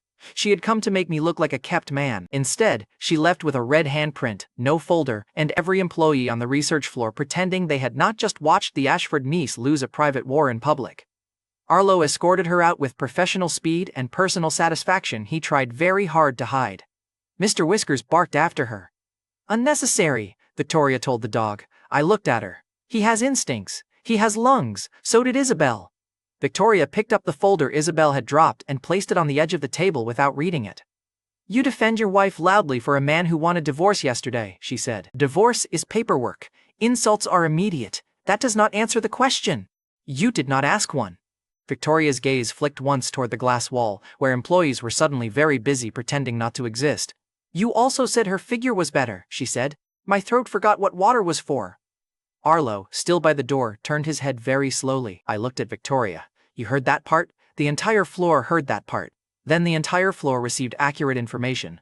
Her expression did not change, her ears did, just barely, pink at the edges. Ruth would have thrown a parade. Victoria only picked up her salad fork and said, "Good nutrition matters if one plans to defend a claim," Arlo whispered. "I resign internally." "Denied," Victoria said. "I sat down because standing made the victory too visible." For a moment the room felt smaller than it was. Victoria's eyes held mine and I could see the line she refused to cross. If she admitted the words mattered, the marriage stopped being only a problem. If I admitted they mattered, so did I. Arlo returned before either of us could make the mistake. "Preston Pierce is downstairs," he said. "He is with Isabel." Victoria's face closed again. "Send them out." "They are not requesting you," Arlo said, glancing at me. "They are arguing." That was better than permission. That was an invitation from chaos. I walked to the glass overlook above the lobby. Victoria did not stop me. Arlo followed because suspicion needed cardio. Below, Preston stood beside Isabel near the security desk, one hand hovering near her shoulder. She slapped it away. "He hit me," Isabel snapped. Preston's face darkened when he saw the mark. Then he did what Preston always did. He turned someone else's pain into his own ladder. "Tomorrow," he told her, loud enough for the lobby to hear, "I will introduce you to Dr. Lark. Once Dr. Lark backs Pierce Energy, Nolan's little act at Ashford Group ends." Isabel looked up at him. "You can really bring Dr. Lark?" Preston straightened. "He owes our family. Professor Brenner already knows the connection." I leaned on the railing. Arlo glanced at me. "Why are you smiling?" My phone buzzed. Jules Knox. Private sponsor lunch confirmed for tomorrow. Seat reserved under Dr. Lark. Preston Pierce requested access through Pierce Energy. Do you want to attend personally? Below us, Preston kept talking. "By tomorrow afternoon," he told Isabel, "Nolan will remember where he belongs." I typed one word back to Jules, "Accept." Then I looked down at Preston, who was bragging about meeting a man he had never bothered to recognize. "Arlo," I said, "what is the dress code for a man attending his own ambush?" Arlo looked at my phone, then at my face. For once, suspicion did not give him an answer fast enough. Preston arrived at the private sponsor lunch with Isabel on his arm, and my handprint still faint on her cheek. He did not look embarrassed. That was Preston's talent. He could walk into a room carrying yesterday's humiliation and still act like someone else had dropped it. The private dining room at Havenport Memorial Hospital had one long table, 5 reserved seats, and a white nameplate in front of the chair at the head. Dr. Lark. Preston saw the name first. His whole body straightened. There, he told Isabel, loud enough for the hospital coordinator to hear. I told you, Dr. Lark values the Pierce family. Isabel touched her cheek like she wanted everyone to remember I had hit her, then smiled at the nameplate like it had come to apologize on my behalf. After today, she said, Nolan can go back to carrying lunch trays. I was standing behind them with Arlo Finch at my side. Arlo looked at the nameplate, then at me, then back at the nameplate. I hate when my suspicions have to update, he muttered. Try stretching first, I said. It prevents injury. Preston heard my voice and turned. His smile flickered for half a second before he repaired it. Nolan, this is a private sponsor lunch, I know. Then why are you here? I looked at the chair with Dr. Lark's name in front of it. For lunch. Isabel laughed once. You think hitting me made you interesting? No, I said. Your reaction did most of the work. Her face tightened. Preston stepped between us before she could make the same mistake twice. This meeting concerns Pierce Energy, Dr. Lark, and Ashford research channels. You are not useful in any of those categories. Professor Miles Brenner came in behind him with a folder tucked under one arm. He stopped when he saw me. Not surprised. Careful. That was the expression a decent man wore when he realized a liar had seated himself too close to a trap door. Professor, Preston said warmly, turning on the practiced respect. I'm glad you're here. You can tell Dr. Lark how valuable our family has been to young researchers. Professor Brenner's eyes moved to me. I can tell him exactly what I know, he said. Preston heard agreement because vanity was cheaper than listening. He pulled out the chair beside the Dr. Lark seat for Isabel. My mother has supported people in this field for years. Eleanor, too. Dr. Lark knows kindness when he sees it. The word kindness in his mouth almost made me laugh. Then the side door opened, and the laugh died. Agnes Reed wheeled Eleanor Pierce into the room. Eleanor looked smaller in the hospital chair than she ever had by the window at the Pierce house. A soft blanket covered her knees. Her hair had been brushed, but her hands still held that tired tremble she tried to hide when Marla watched too closely. Marla followed behind the chair. Of course she did. She had dressed in cream, the color she wore when she wanted cruelty to look expensive. Eleanor wanted fresh air, Marla said, before anyone asked. And Preston thought Dr. Lark might appreciate seeing the woman whose generosity helped shape his path. Eleanor looked confused by the performance. She saw me. Her face softened before she remembered where she was. Nolan, she said, did you eat? Marla's hand tightened on the wheelchair handle. Preston's smile sharpened. He heard an opening and grabbed it. See, Eleanor worries about everyone. That's why Dr. Lark respects our family. I walked to the table. Preston's gaze followed me with the lazy confidence of a man watching a servant approach the wrong chair. Careful, he said. That seat is reserved. I know. I pulled out the chair under the Dr. Lark nameplate and sat down. For one clean second, nobody spoke. Then Isabel laughed. You are unbelievable. Preston's voice stayed gentle, which made it uglier. Get up, Nolan. Professor Brenner put his folder on the table. Arlo closed the door. The hospital coordinator looked at the list in her hands, then at me, and quietly stepped back. Preston noticed that. His smile thinned. Professor, he said, please explain to him. Professor Brenner looked at Preston. That is Dr. Lark's seat. Exactly, and Nolan Pierce is sitting in it. Preston blinked. The room did not explode. It shrank. Every polished lie Preston had carried into that lunch suddenly had less air to breathe. Isabel looked from Professor Brenner to me. Her hand dropped from her cheek. No, she said. I picked up the nameplate and turned it toward Preston. You requested direct recruitment from Dr. Lark, I said. You requested a private path for Pierce Energy.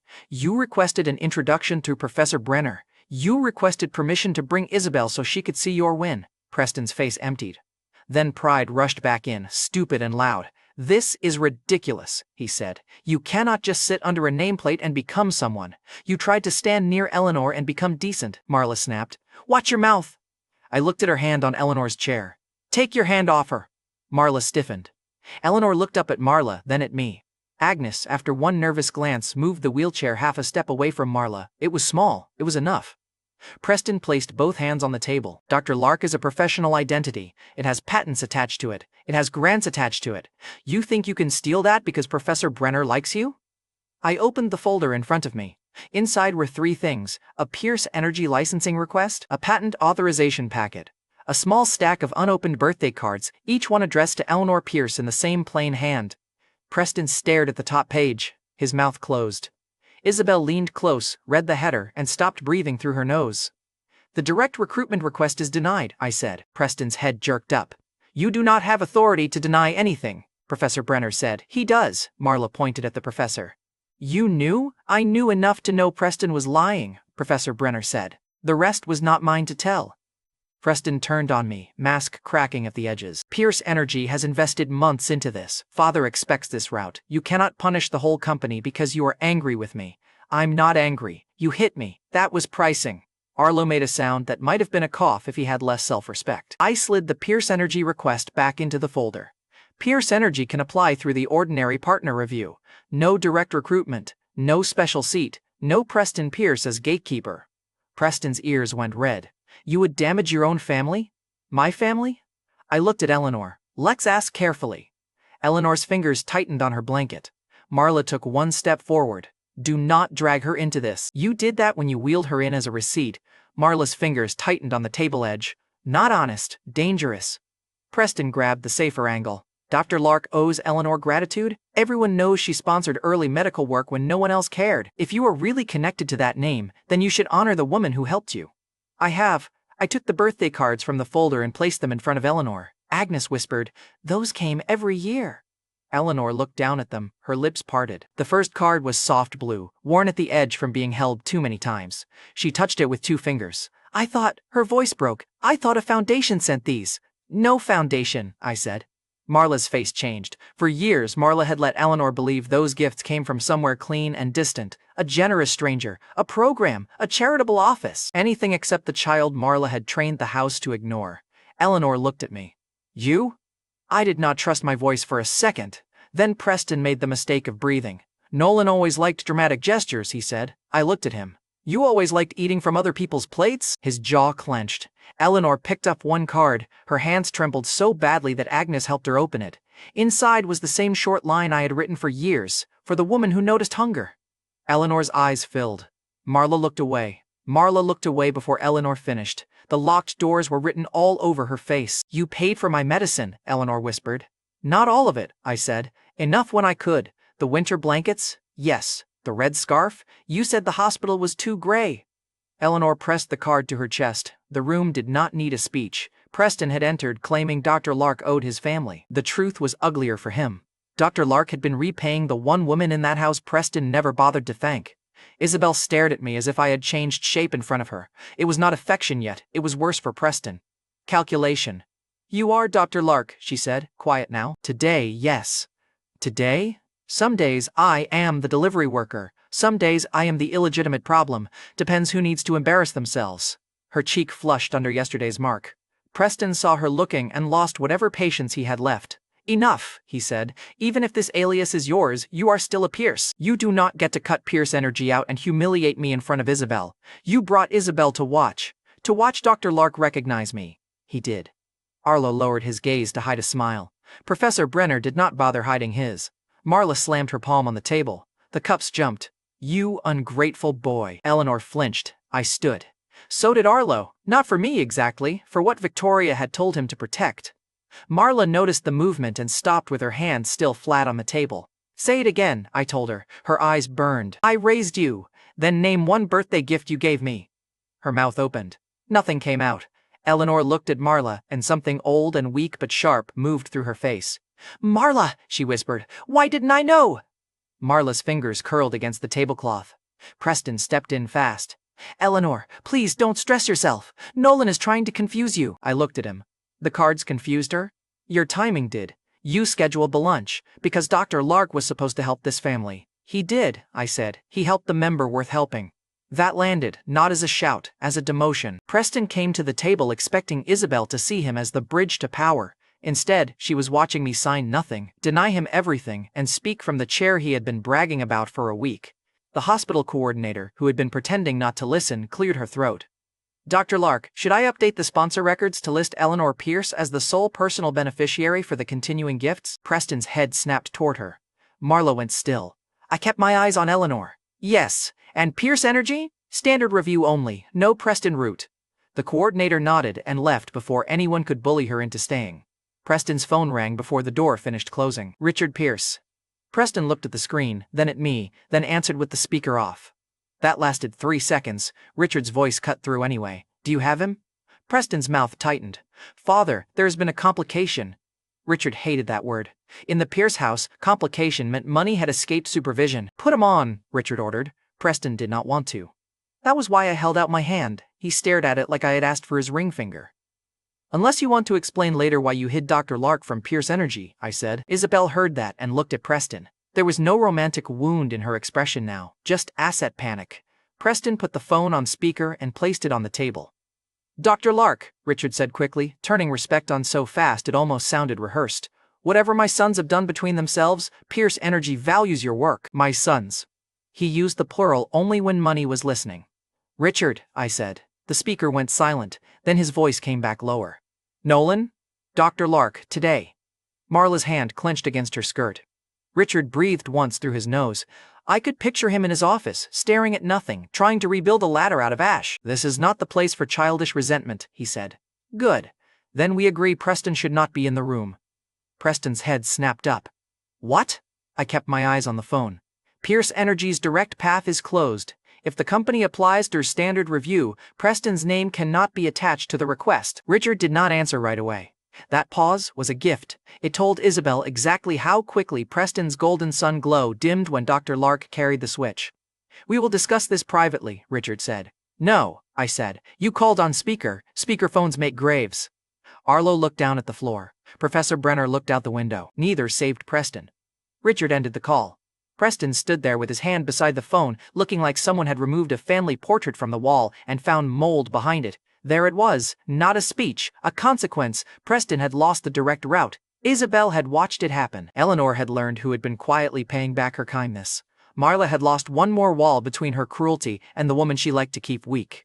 Then my phone buzzed. Victoria Ashford, one message, boardroom tomorrow. Arthur and Camille are asking why Dr. Lark is inside my building and why you are near Ruth. I showed the screen to Arlo. He read it and looked personally offended by the existence of another room. Do people in rich families ever sit quietly? He asked. Only before they lose money. Preston tried to recover by leaning over Eleanor's chair. Please don't listen to him. He has always been jealous. He wants to turn you against the only son who stayed clean. Eleanor looked at the birthday card in her lap. Clean, she repeated. Marla's face tightened. It was a small word, too small for the panic it caused. Agnes saw it too. Her gaze moved from Marla to Eleanor's hospital bracelet, then to the old cards.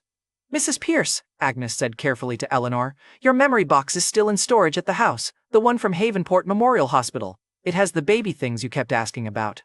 Marla turned so fast her earrings flashed. Agnes, she said. Agnes went pale. I only meant, bring it, Eleanor said. The room quieted again, but this time the silence belonged to Marla. Eleanor's voice stayed thin. The small bracelet, the one from the hospital. I want to see it. Marla took the handles of the wheelchair. You need rest. I stepped into her path. She looked at me with pure hate. Her hate did not land like ordinary hate. It looked like fear wearing makeup. Agnes, Marla said, not taking her eyes off me, bring the box to my room first. Agnes hesitated. Marla's voice sharpened. Now! Eleanor clutched the card to her chest. Why your room? Marla smiled at her. It was gentle. It was the ugliest thing she had done all afternoon. Because some memories hurt you, Marla said. Agnes left. Marla's fingers dug into the wheelchair handles. Preston looked from the door to the memory box, 1 second too late. Losing Dr. Lark had opened a door his family had spent years locking from the other side. Marla tried to bury Eleanor's memory box before breakfast. Agnes called me from a hallway outside the VIP ward, whispering so softly I had to press the phone against my ear. She told me to bring it to her room first, Agnes said. Not Mrs. Pierce's room, hers! That was not how innocent people handled old baby bracelets. I found Agnes with a faded blue box on a metal cart. Eleanor sat in her wheelchair beside the window, half awake, watching the box as if it had been calling her for years. Marla stood between Eleanor and the cart. Nolan, Marla said, leave. You invited the box. I invited Agnes. Same mistake. Agnes answers questions. Agnes lowered her eyes, but she did not move the cart away. Eleanor lifted one shaking hand. The little bracelet, she said. I kept it. Marla's smile went thin. You kept many things. Most of them upset you. Then stop upsetting her, I said. Marla looked at me like she could still slap me in a room full of monitors. Before she could try, Arlo appeared at the doorway with his phone in his hand. Boardroom, he said. Now! I looked at the memory box. Marla looked at it too. For 1 second, neither of us moved. Then Victoria's voice came through Arlo's phone, calm and sharp. Nolan, Arthur and Camille are using Dr. Lark to challenge Ruth's care plan. If you want answers from that box, keep Ruth protected first. Marla heard enough. Her relief was quick. Too quick. Go, she said. Play researcher. Let the adults handle family. I stepped close enough that she could hear me without Eleanor hearing every word. If one thing disappears from that box, I said, I will make your hands famous. Marla's eyes flashed. Agnes swallowed. Eleanor kept looking at the lid. I left the hospital with Arlo and took the old pressure with me. One room behind me held a box. Marla feared, and one room ahead held people trying to turn that fear into a company knife. The Ashford boardroom was built to make ordinary people feel temporary. Glass wall, long black table, city below. Ashford's seal on the far wall. Enough polished wood to make every sentence sound more expensive than it deserved. Arthur Ashford stood at the front with a folder in his hand. Camille sat beside him, diamonds bright under daylight, smiling like a woman who had already spent money she did not own. Victoria sat at the head of the table. She did not look at me when I entered. That was anger. Not at me. At the fact that she needed me. Arthur looked me up and down. There he is, East Row's newest board advisor. Camille's smile widened. Should we give him a seat or a mop? Arlo made a quiet note on his tablet. I looked at him. Are you writing that down? For personality evidence, he said. Arthur slapped the folder on the table. This is exactly the problem. He treats Ashford Group like a private joke because Ruth is confused and Victoria is indulging him. Victoria's eyes lifted. Careful. No, Arthur said. Careful is what this board should have been before a man from East Row walked into our research floor, exposed himself as Dr. Lark, and started holding Brightark access over the family. Several board members shifted. Good. Arthur had picked his weapon. Now everyone could see the blade. Camille leaned forward. Ruth's condition makes her vulnerable. We all respect her, but she has been calling this man grandson-in-law, pushing him into family spaces and mixing him into Solace 9 decisions. We cannot let a stranger exploit that. A stranger? I said. Camille looked at me. You prefer husband? Fine. A husband nobody remembers marrying. The boardroom tightened. Victoria's hand rested on the table, still, not clenched, still. That was worse. Arthur pointed at me. He is accused of 3 things: exploiting Ruth, stealing Ashford research, using Brightark to force his way into this company. 3 accusations, I said. You almost sound prepared. I am prepared. Then this will be fast. Arthur's smile came back. Please, explain to the board how a boy with an East Row apartment became the most convenient man in Ruth's medical trial, Victoria's marriage record, and Dr. Lark's patent chain. That was a good line, too good. It made him confident enough to keep talking. Clearspring Therapeutics will not move Solace 9 forward unless Brightark authorization clears today, Arthur said. Brightark authorization is now conveniently controlled by him, and he expects us to believe he is not extorting this family. The screen at the wall changed. A live status notice appeared. Brightark authorization pending. Camille looked pleased with herself. If Ruth's treatment is delayed, the board should ask who benefits. Victoria turned to me. Do you? She asked it like a challenge, not a doubt. Still, everyone heard it, so I answered clearly, no. Arthur spread his hands. Wonderful. Then sign away the Brightark issue right now. No conditions, no special treatment, no more playing poor wounded husband while holding Ruth's recovery hostage. There it was. The trap had teeth. If I refused, I looked like the man delaying Ruth's treatment. If I signed blindly, Arthur and Camille got access to the one Ruth they had been circling since Ruth cut Preston's trust share gift. I walked to the screen. Arthur looked satisfied. Camille looked hungry. Victoria watched me in that cold, impossible way she had, like she was measuring whether I would choose power, pride, or the old woman sleeping upstairs. I pointed at the screen. Who added the branch distribution side letter? Arthur's smile paused. Only for a breath. Enough. That is not the subject, he said. It is the only subject. Camille's bracelets clicked. You are dodging. No, I'm reading. The board members looked from me to Arthur. Arthur's neck colored. The side letter protects Ashford interests.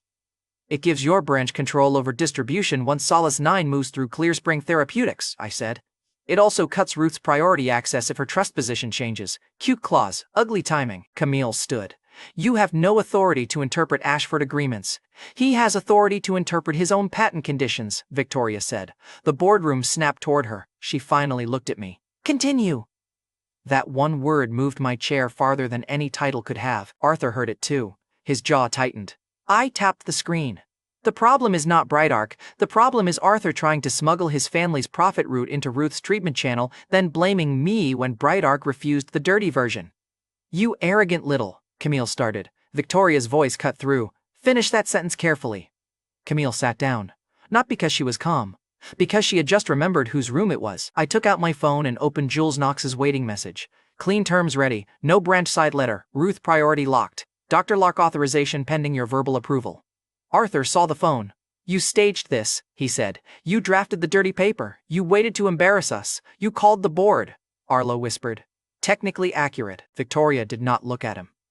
Arlo. Silencing myself, I placed the phone on the table where the board could see the clean approval text without needing a lecture. Brightarc will authorize Solace 9 today under clean terms, I said. Ruth's access stays locked. Clear Spring Therapeutics moves. Arthur and Camille get no side channel. Pierce Energy gets nothing through this room. If anyone wants to argue, argue out loud where the board can hear which part offends you. The room went quiet. Not empty quiet. Calculating quiet. The kind rich people used when they realized a public objection would expose private greed. Arthur looked at Victoria. You are letting him dictate Ashford's strategy. Victoria leaned back. No, I am letting the man who found your knife remove it from my grandmother's treatment. Camille's face hardened. He is manipulating you. Victoria's eyes moved to her. You used Ruth's illness as leverage 5 minutes after accusing him of exploiting her. I would sit down before the room compares performances. Camille sat all the way back this time. The room speaker chimed. Arthur reached for the console too quickly. Victoria's eyes moved to his hand. He stopped. Arlo tapped his tablet and opened the line. A Clear Spring Therapeutics liaison came through the speaker. Ashford Group, we have 2 conflicting Solace 9 authorizations. 1 includes Brightarc restrictions. 1 removes the branch side letter. We need Dr. Lark's confirmation before we release the treatment window. Arthur straightened like a drowning man seeing rope. This is Arthur Ashford, he said. I can confirm Ashford approval. The liaison paused. We need Dr. Lark. Camille's mouth tightened. Arthur tried again. Ashford Group controls the board approval, and Brightarc controls the patent gate, the liaison said. We need Dr. Lark. That sentence did more for the board than any speech I could have given. Arthur had spent the morning calling me a stray. The room speaker had just refused to recognize his leash. Victoria looked at me. Not asking. Allowing. I leaned toward the speaker. This is Dr. Lark. The clean authorization stands. Ruth Ashford keeps priority access. The branch side letter is rejected. The liaison answered immediately. Confirmed. No applause, no gasp. Just Arthur staring at a speaker that had chosen my voice over his name. The screen refreshed. Brightarc authorization accepted. Solace 9, status cleared. It was only 2 lines. Arthur looked like the lines had slapped him. I preferred efficiency. One board member at the far end asked, so the treatment was never blocked by Nolan? Arthur did not answer. Camille looked at the table. I said, it was blocked by greed wearing a family name. Victoria let that sit for exactly 1 second. Then she made it expensive. That was the part Arthur had forgotten. In Ashford Group, embarrassment was only the appetizer. The bill came in access, authority, and public shame, all at once. Victoria turned to the board members. Arthur and Camille are removed from Solace 9 oversight until Ruth is stable. Their branch will have no distribution authority through Clear Spring Therapeutics without direct board review. Arthur slammed his palm on the table. You cannot strip us because your secret husband is useful. There it was. Secret husband. He had meant it as poison. Victoria did not flinch. Neither did I. That seemed to bother Arthur more than a denial would have. She said, I am stripping you because you tried to profit from my grandmother's damaged memory and got caught by the man you called a mop. Arlo looked at his tablet. Personality evidence now has payoff. I looked at him. Proud of you. Do not make this friendship. Too late. Victoria stood, and the board stood with her because power is mostly choreography with consequences. Arthur stayed seated 1 second too long. Camille grabbed his sleeve and pulled him up. They left the room with their folder and none of the access they had entered with. That was the board trap's real shape. They had wanted to make me look like a parasite feeding on Ruth's confusion. Instead, they showed the board exactly who had brought a fork. Victoria waited until the doors closed. Then she looked at the screen again. Ruth's treatment is cleared? Today, I said. Her shoulders did not drop. Victoria Ashford did not give relief to rooms that might use it against her, but her fingers loosened around the pen. That was enough. Thank you, she said. Every board member still inside heard it. So did Arlo. He stared at me like I had become an HR problem. I said, you're welcome. Victoria's mouth moved like it almost wanted to say something else. Then her phone rang. She read the screen and her expression changed. Ruth is asking for Nolan. The boardroom wind was not even cold before the next door opened. We returned to Havenport Memorial Hospital with the Solace 9 approval moving behind us and the memory box waiting ahead like a second blade. Agnes met us outside Ruth's room. Her face told me Marla had lost patience. She tried to take the bracelet. Agnes whispered. Victoria's eyes cut to the door. Marla? Agnes nodded. Ruth woke before she could. Inside the room, Ruth sat upright in bed with the faded blue box open on her lap. Eleanor sat beside her, pale and frightened. Marla stood near the foot of the bed with both hands folded too tightly. Preston was there too. Of course he was. He looked at me, then at Victoria, then at the box. That order told me what he feared most. Ruth held a tiny infant bracelet between two fingers. The plastic had yellowed. The old writing had faded until it was more shadow than name. Ruth looked at me. Not through me. At me. Wrong, she said. Marla's breath caught. Eleanor whispered, Ruth? Ruth's fingers shook. She lifted the bracelet toward me as if I should already understand. The bracelet on the baby was wrong. The machines by the bed kept beeping. No one else did. Preston forced a smile. It was a bad smile. Too polished for a hospital room and too frightened for a son who supposedly had nothing to hide. Ruth, please, he said, soft and careful. You mean my bracelet, right? Mother kept a lot of my old things. Ruth looked at him. For one strange second, dislike sharpened her face. Tools out, she whispered. Preston's smile froze. Marla said, she is mixing memories. Ruth looked back at the bracelet. No, wrong, I told her. Eleanor gripped the arm of her chair so hard her knuckles changed color. Told who? Eleanor asked. Marla moved before I did. Enough! This is hurting her. Victoria stepped between Marla and the bed. No dramatic gesture, no raised voice, just her body placed where Marla wanted to pass. Ruth decides when it is enough, Victoria said. That did something to the room. Arthur and Camille had tried to use Ruth's illness in a boardroom. Marla was trying to use it at her bedside. For once, Victoria's coldness was not distance. It was a locked door. I stepped closer. Which baby? Ruth stared at the bracelet. For 1 second her eyes were painfully clear. The quiet baby, she said. No, not quiet. Hungry, he cried when she left him. Eleanor's hand went to her mouth. Marla moved. Ruth is confused. This is exactly why I said the box would upset her. Victoria's voice stopped her. Do not touch that box. Marla froze. Ruth looked from me to Eleanor, then back to the bracelet. I told her, Ruth whispered. I told her that was not the bracelet. My pulse hit once, hard. Told who? Ruth blinked. The clarity slipped. You could see it leave. Her eyes filled with the helpless panic of someone watching a door shut from the wrong side. Grandson, she said, suddenly softer. Did you eat? The question was wrong for the moment. That made it hurt worse.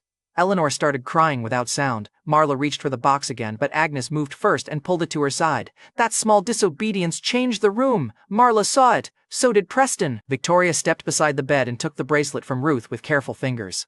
She did not ask the question again. She did not have to. Everyone in that room had heard enough to know the old Pierce story had a crack in it. Not proof, not yet, but a crack with teeth. Preston looked at Marla. Marla looked at the door. And I looked at the woman who had called herself my mother for years as she realized Ruth's damaged memory had just pointed at the one place she could not afford me to look. Ruth's bracelet clue did not give me an answer. It gave Marla a deadline. By morning, she was trying to move Eleanor out of Havenport Memorial Hospital. Agnes called before sunrise. This time she did not whisper. Mrs. Pierce is scared, Agnes said. Eleanor? No. Marla. That woke me faster than coffee ever had. When I reached the VIP ward, Eleanor was sitting on the edge of her bed in a robe, pale and confused, while Marla stood over a discharge form she had no business touching. Preston stood by the window with his phone in his hand. He had not slept. Good. Sleepless fear made his polish look cheaper. Agnes stood near Eleanor's chair with both hands folded around the strap of the memory box. Marla noticed her grip. You can leave, Marla told Agnes. You have been confused about who you serve. Agnes went still. For years, Agnes had spoken to me with the careful distance of someone who believed Marla's version first and Eleanor's kindness second. She had watched me come and go through the Pierce house like an unpaid apology. She had not known what to do with me. Now Marla was giving her a choice in front of Eleanor. Agnes looked at the bed. Eleanor looked back at her, tired and frightened and still trying to understand why everyone suddenly cared about an old bracelet. Agnes tightened her grip on the box. I serve Mrs. Pierce, Agnes said. Marla's head turned slowly. That one sentence did not save anyone, but it changed the price of lying. Preston pushed himself off the window. Agnes, this is not the morning for loyalty theater. Agnes swallowed. No, Mr. Pierce, it looks like it is exactly the morning for it. Preston's face hardened. I almost smiled, not because the line was brave, because Marla hated courage most when it came from people she had already priced as furniture. Marla saw me and slid the paper under a folder. You are not needed here. People keep saying that right before they need me. Preston lifted his chin. Eleanor is leaving. The hospital environment has become stressful. Eleanor looked at him. I did not ask to leave. Marla turned toward her with that soft poison voice. You're exhausted, Eleanor. Nolan keeps dragging old objects into your room. Ruth asked for the box, I said. Marla's eyes snapped back to me. Ruth is ill, and still harder to fool than you hoped. Preston stepped forward. Stop. You first. He glanced at Eleanor, then lowered his voice. You got your scene yesterday. Dr. Lark, birthday cards, all of it. Congratulations. But if you keep pushing, you will hurt the one person you pretend to protect. That one was smarter. He knew where to aim. Eleanor's hands were shaking in her lap. Agnes stood near the cabinet with the memory box behind her feet, not hidden well enough to fool Marla, but far enough away that Marla would have to cross the room to reach it. Marla saw where I looked. Agnes, she said, take that box downstairs. Agnes did not move. It was the second time in 2 days she had disobeyed Marla in a room where I could see it. Preston noticed. His mouth tightened. That was how old houses started falling, not with screams, with servants realizing the ceiling was already cracked. I put a folder on Eleanor's bedside table. Marla's eyes dropped to it. So did Preston's. The top page carried Dr. Lark's name. The second carried Bright Arc Energy. I had not signed either one. But greed rarely reads before reaching. What is that? Marla asked. A way to protect Eleanor. Preston's body went still. Marla looked from the folder to my face. Protect her how? Pierce Energy wants Dr. Lark access. Bright Arc can block enough routes to make that painful. You want me quiet about the bracelet. You want Eleanor away from Ruth. You want Preston's engagement protected before the old story breaks. Marla's lips parted. Then she smiled. Not kindly. Victoriously. She thought I was negotiating. That was the only language she respected. Preston recovered first. You are offering terms? I'm asking what you are afraid of. Preston's eyes sharpened with sudden hope. That hope was almost insulting. If this is about recognition, he said, we can fix that. The engagement signing will be full of Ashford people. I can say publicly that you helped connect Pierce Energy to Dr. Lark. I looked at him. You would let me be useful in your speech?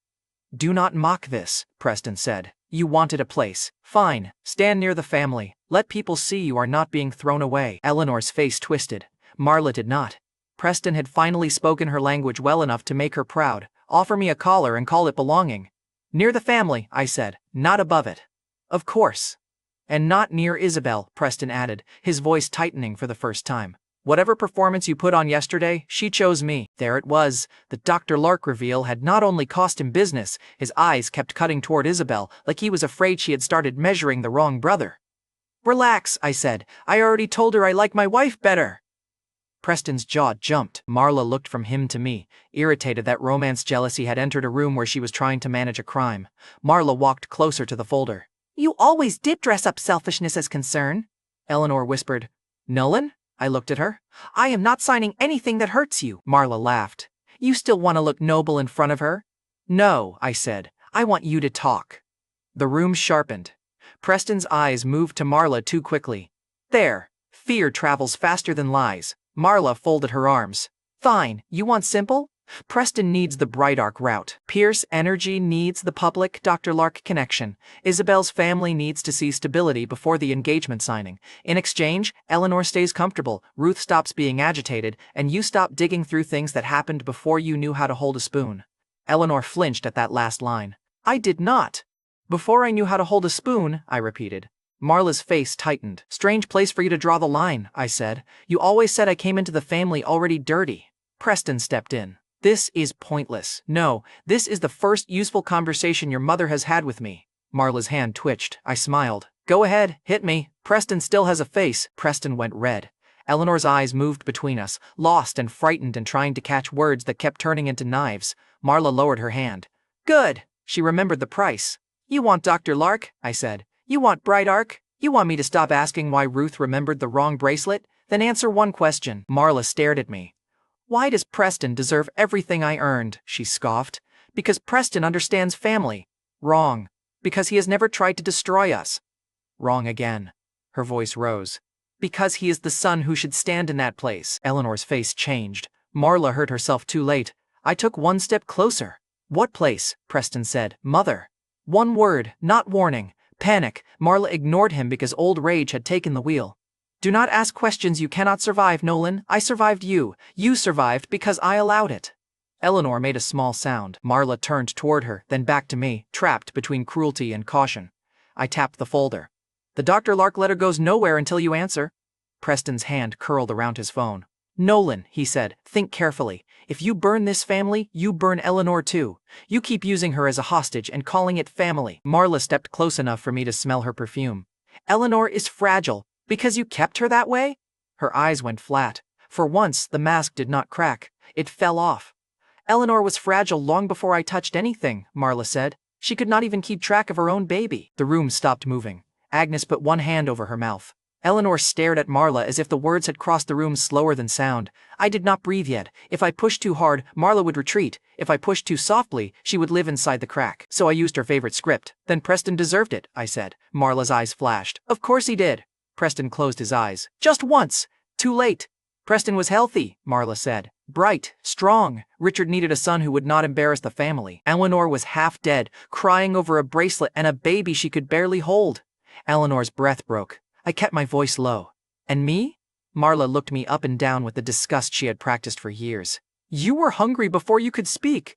Eleanor began to shake. Agnes moved toward her, but Eleanor lifted one hand, stopping her. Marla was still talking, too deep in her own bitterness to notice the woman she had tried to remove was hearing every word.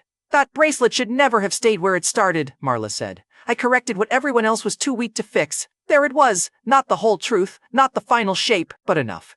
Enough to make every illegitimate insult in my life suddenly stand on rotten floor. Enough to make Eleanor look at me like she was seeing hunger from 20 years away. Enough to make Preston's future smell like smoke. I picked up the Dr. Lark folder and slid it back under my arm. Marla blinked. What are you doing? Keeping my property. We had a deal. No, I said. You had bait in your teeth. Preston lunged for the folder. Arlo stepped through the doorway and caught his wrist before he touched it. I had not seen him enter. That meant Victoria had sent him before Marla began talking. For once, I appreciated suspicion with legs. Preston yanked back. Let go. Arlo released him. Happy too. I dislike touching liabilities. Marla turned toward the doorway. Victoria stood there. She had heard enough. Her face was colder than the hospital glass. Eleanor stays, Victoria said. Marla tried to recover with dignity. This is Pierce family business. Victoria entered the room. You made it Ashford business when you used my grandmother's memory, my boardroom, and my husband's work to protect your lie. Husband, she said it cleanly, not loudly, not tenderly. Cleanly enough that Preston heard the future moving away from him. Isabel was not there to see it. That was the only reason he did not break completely. Eleanor stood. Agnes reached for her, but Eleanor shook her head. She took one slow step toward Marla. What did you do to my baby? Eleanor asked. Marla's face went white. No insult could have done that. No slap, no board vote. The question did it because it came from the woman Marla had spent years keeping quiet. Eleanor took another step. Her knees shook. Agnes moved beside her, not in front of her, and that mattered. For once, someone helped Eleanor stand without using weakness as a leash. Eleanor looked at me. There was no certainty in her face, only terror trying to become memory. Nolan, she said. Come here. Marla snapped. No! The word came out too fast, too raw. Eleanor turned back to her. Why not?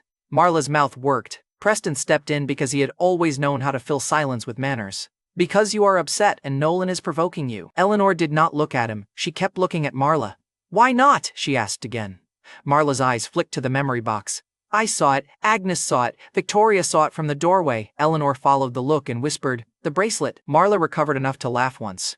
An old hospital bracelet proves nothing. Then why did you try to take it? I asked. Marla's laugh stopped. Preston said, because you keep weaponizing sick women. I looked at him. You say that a lot for someone using two of them as shields. His face flushed. Eleanor held out her hand toward me again.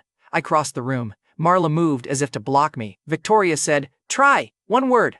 Marla stopped. I stood close enough for Eleanor to touch my sleeve. Her fingers brushed the cuff, light and shaking. It was not a claim. Not yet. But Preston watched that touch like someone had started signing away his inheritance.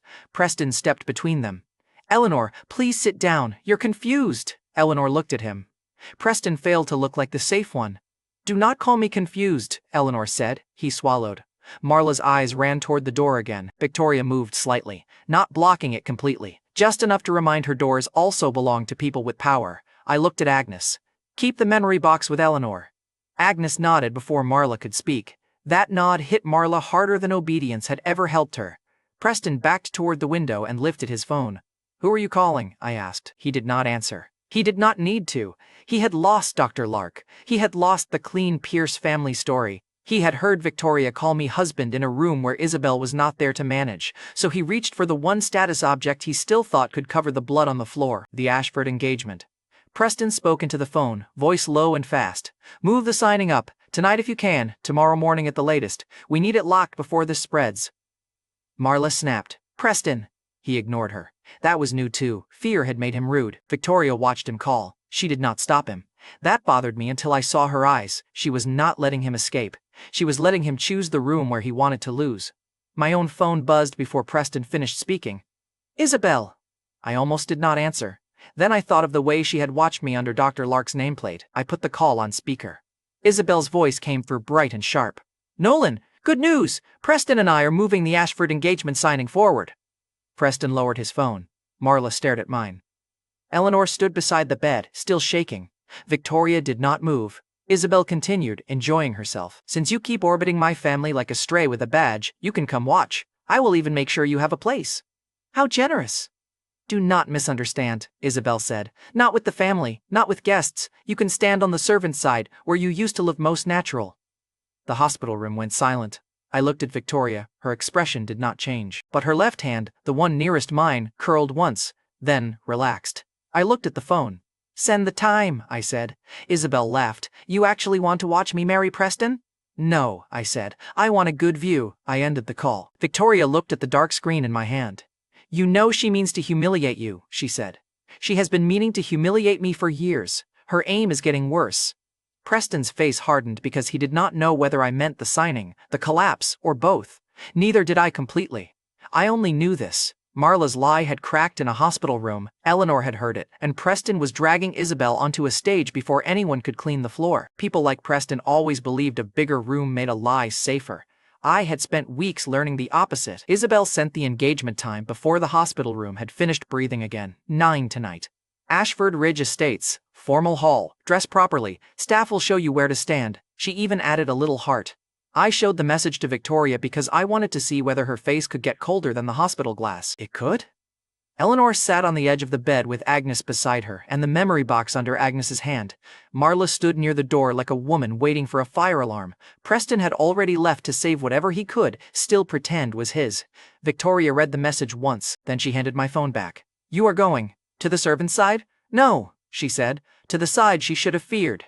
Ruth, who had been half asleep until that sentence, opened one eye. "Wear the dark suit. Husbands look useful in dark suits."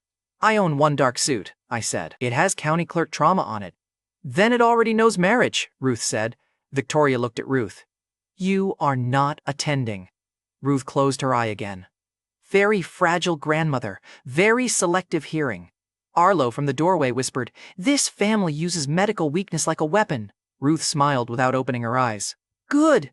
You learned." The formal hall at Ashford Ridge Estates had been dressed like a wedding preview and priced like a small lawsuit. White flowers, gold chairs, a long table with the engagement contract centered under a spotlight. A velvet ring box sat beside it, open just enough to let everyone see that the Ashford family had brought history to the table.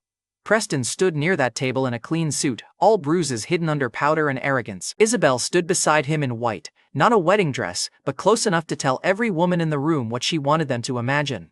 Camille moved between guests with diamonds and hunger. Arthur stood by the contract, one hand resting on a board proxy packet as if touching paper made him powerful. Marla stood behind Preston, watching every door. Richard Pierce had come too. He looked tired, irritated, and terrified that scandal might find a microphone. I entered through the main doors because I had stopped taking side entrances from people who needed my humiliation to feel rich. A staff coordinator hurried toward me with a polite smile that did not reach her eyes. "Nolan Pierce," she said. "Isabel Ashford asked us to seat you near service access." "Did she?" "She said you would understand." "She was right," I said. "I understand perfectly." The coordinator pointed to a narrow space near the wall, half hidden behind a floral screen. It was not a seat. It was a warning with upholstery. Isabel saw me stop there and smiled. She crossed the room slowly so everyone would have time to notice I had arrived alone. "Nolan," she said, bright enough to curdle cream. "You came. You invited me. I invited you to watch, not to wander." Preston joined her with his smooth public face already repaired. Let him stay, Isabel. After tonight, he will understand the difference between a public fiancé and a county office rumor. Several guests turned their heads. Good. A humiliation without witnesses was just a rehearsal. Isabel stepped closer and lowered her voice just enough to pretend mercy. You should be grateful. I could have kept you outside after what you did to me. Your cheek healed fast, your judgment did not. Her smile trembled. Preston touched her elbow. Possessive, careful, territorial. Nolan, he said, this is an Ashford family event. Do not turn it into another scene. I looked at the contract behind him. You moved the signing up because your family story started bleeding. That was already a scene. Preston's fingers tightened on Isabel's arm. Marla heard me and moved in like a knife in a silk sleeve. You should be ashamed to show your face after what you did at the hospital. Eleanor is confused because of you. Behind her, Richard said my name like a warning. Nolan. I did not look at him. Careful, Richard. You only call me your son when money is listening. A few guests shifted. Richard went red. Isabel seized the room back before the bloodline question could grow teeth. She lifted one hand toward the floral screen. You can stand there, she said. It is close to the staff. You always looked natural on that side. There it was, the line she had promised over the phone, now delivered in public with flowers, contracts, and a ring waiting behind her. I looked at the place she had given me. Then I walked to it. Preston moved to the signing table and lifted the ring box with 2 fingers. Since you are already near the staff, he said, make yourself useful. Hold this until the blessing. The staff coordinator went stiff. She knew it was wrong. She also knew whose name was on her paycheck, whose family owned the floor under her shoes, and whose engagement she had been told to protect. I looked at the ring box. Isabel's smile returned. Do not be dramatic. You used to carry things for Preston all the time. Shoes? Preston said softly. Coats, bags, whatever Mother asked. Marla's eyes warmed, not with love but with memory. Any room where Preston could make me small again still pleased her. Richard said nothing. Of course he said nothing. Silence had been his signature on most of my childhood. Preston held the ring box closer.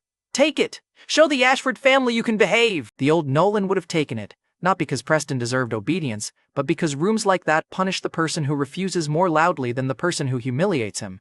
I took the ring box. Preston's smile widened. Isabel's eyes shone with ugly satisfaction. Then I turned, walked to the signing table, and set the box back in the exact center of the contract where everyone could see it. There, I said. It can wait for a man who earns it. Preston's smile died again. The staff coordinator looked down so fast I almost felt bad for her. Isabel's voice sharpened. You think you are too good to hold my ring now? No, I said. I think your ring is too nervous to be near me. It knows how often Preston drops things. A board member near Arthur coughed into his hand. Camille's eyes snapped toward him, and the cough vanished.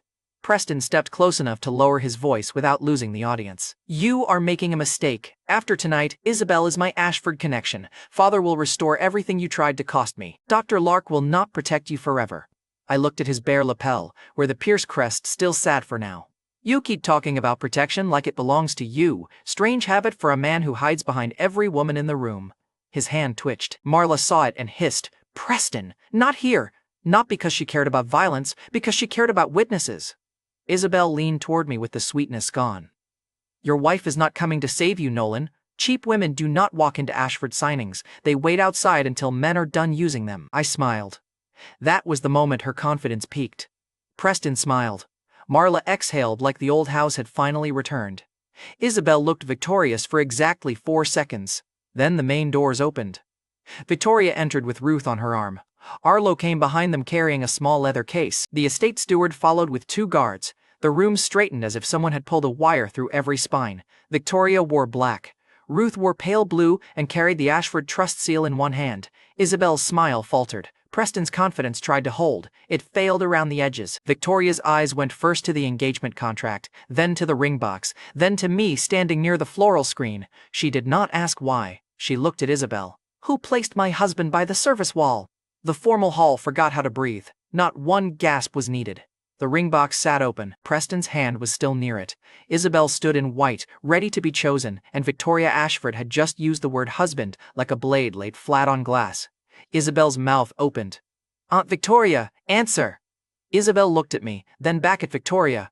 He is not your husband. You said the marriage was a mistake. Ruth is confused. He is using all of you. Ruth tapped the trust seal against her palm. Once. Every Ashford in the room heard it. Victoria walked to me. Not fast, not romantic, worse for Isabel, certain. She stopped beside me and held out her hand. I looked at it. 2 weeks earlier, I had paid a stranger to fake a marriage so the Pierce family would stop selling my life by committee. Now Victoria Ashford was offering her hand in the middle of the richest family's formal hall, while my ex waited in white beside my brother. I took it. Her fingers were cold, her grip was not. Victoria turned toward the room. Nolan Pierce is my legal husband. He stands with me. Any guest who has difficulty understanding that can leave before the signing table becomes their problem. The staff coordinator moved first. She dragged the chair from the service wall toward Victoria's side of the signing table with both hands, cheeks burning. No one ordered her. That made it better. She had understood the new map before Isabel could argue with it. Isabel saw the chair move and stepped in front of it. That seat is for family. Ruth lifted the trust seal again. Then why are you blocking him? The coordinator stopped, trapped between the woman in white and the old madam with the seal. I reached around Isabel, took the chair by the back, and pulled it into place beside Victoria myself. The legs scraped across the polished floor. It was an ugly sound. Useful sounds often were. Every guest heard the servant-side chair become the husband chair. Preston looked at the chair like it had stolen from him personally. Maybe it had. For years he had not needed to hit me to keep me low. He only needed the room to agree where I should stand. That chair crossing the floor broke more of his power than another punch would have. Victoria sat first, then she looked at me. Nolan! I sat beside her. Isabel remained standing.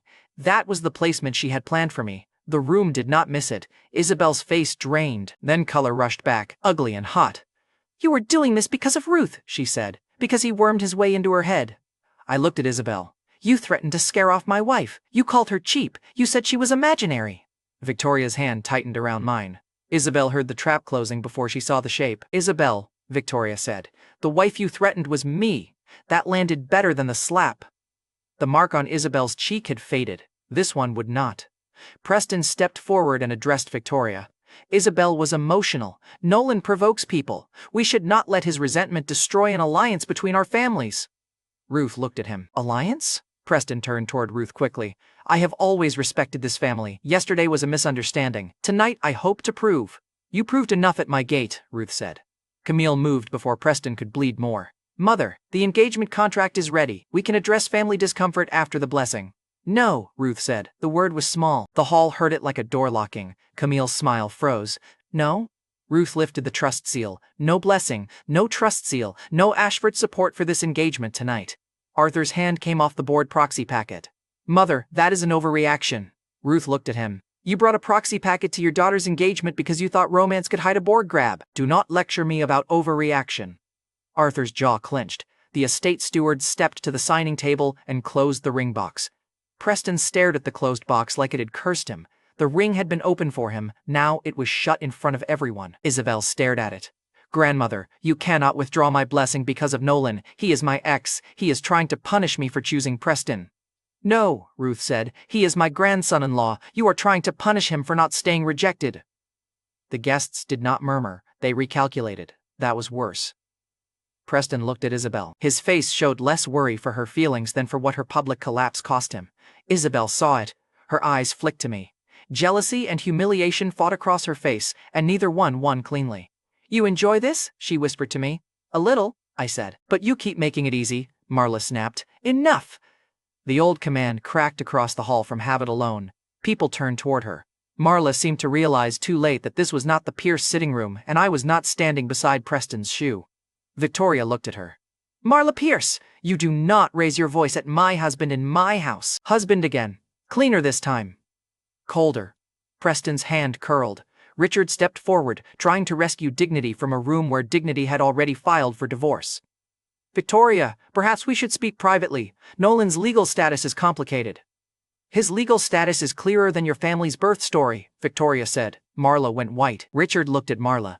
Preston looked at Richard. A crack from the hospital had followed us into the formal hall and started chewing through the floorboards. Arthur heard opportunity inside the damage. He stepped around the signing table and aimed his voice at the room, not just Victoria. This is exactly why the Ashford board cannot ignore tonight. If Victoria Ashford publicly claims a husband from East Row Apartments while his Pierce status is disputed, that affects trust authority, board confidence, and the Bright Arc relationship. There it was. The engagement had failed, so Arthur grabbed the next weapon. Victoria's hand did not leave mine. Say what you mean. Arthur's eyes cut to me. I mean your husband is a liability. A man with a hidden alias, a county record marriage nobody remembers, an unstable family claim, and an apartment that could not pay for this room's flowers should not walk into Ashford Control because Ruth likes him. I smiled. You were doing so well until the flowers. Arthur ignored me. If he is Dr. Lark, prove the business authority. If he is Pierce family, prove the blood. If he is your husband, prove he is not bringing a fraud claim to Ashford's door. My phone rang. Jules Knox. The screen lit up in my hand while the ring box sat closed and Isabel's engagement contract waited unsigned. I answered on speaker. Jules did not waste a word. Bright Arc Energy's Go Public signing has been advanced. Ashford Group's alignment window is now. Your founder packet, Dr. Lark authorization, and spouse disclosure line all have to match before the room opens. Arthur's smile sharpened. Preston's did too, because desperate men love new confusion. Victoria looked at me. No fear. A question. I looked at Arthur, then at Preston, then at the closed ring box that Isabel had not earned. Good, I told Jules. Open the room. Arthur's voice rose over the speaker. Not until the board knows whether Nolan Pierce is a husband, a fraud, or a family scandal. The whole formal hall turned toward me. For once, the servant side had the best view. Arthur thought he had found the cleanest knife. He did not care whether I was Eleanor's son, Marla's mistake, or Preston's stolen shadow. He cared that uncertainty could delay Bright Arc Energy long enough to force Victoria into a weaker position. That was rich people at their ugliest. They did not need truth first. They needed leverage fast. Victoria did not let the formal hall become a board meeting. She closed the ring box, ordered the engagement table cleared, and sent one message through Arlo. Bring Eleanor Pierce to the east sitting room. Richard too. Agnes keeps the box. Marla heard the instruction and moved before anyone else did. Eleanor is too fragile. Ruth lifted the trust seal. So am I. Everyone keeps ignoring my hobbies. No one laughed. Marla tried again. This is Pierce family business. Victoria turned to her. You hid behind that sentence long enough. Preston stepped beside Marla, still trying to stand like a groom, though the contract had been removed behind him. Aunt Victoria, with respect. Do not use family language to borrow authority, Victoria said. You lost that privilege at my gate. Isabel flinched because the word gate had become a bruise she could not powder. 20 minutes later, the east sitting room held the people who had built the old lie and the people it had been built to control. Eleanor sat in a wheeled chair near the sofa, pale but awake. Agnes stood behind her with the faded blue memory box held against her chest. Ruth sat beside Eleanor, one hand resting over the Ashford trust seal as if even old metal knew to behave. Richard stood near the fireplace. He looked at the box like it had been delivered with a lawsuit attached. Marla stood beside Preston and kept one hand on his sleeve. That hand told me more than her face! She was not comforting him. She was anchoring herself to the son she had spent my life protecting. Arthur and Camille stayed near the door, pretending their greed was governance. Isabel stood behind Preston, too shaken to touch him and too proud to step away. Victoria stood at my right. Arlo guarded the door with the expression of a man who would rather fight a dozen intruders than listen to one more family secret. Richard broke first. This is madness, he said. My company is about to be dragged into a public signing. My son's engagement has been insulted, and now you want to interrogate my wife over baby things from decades ago.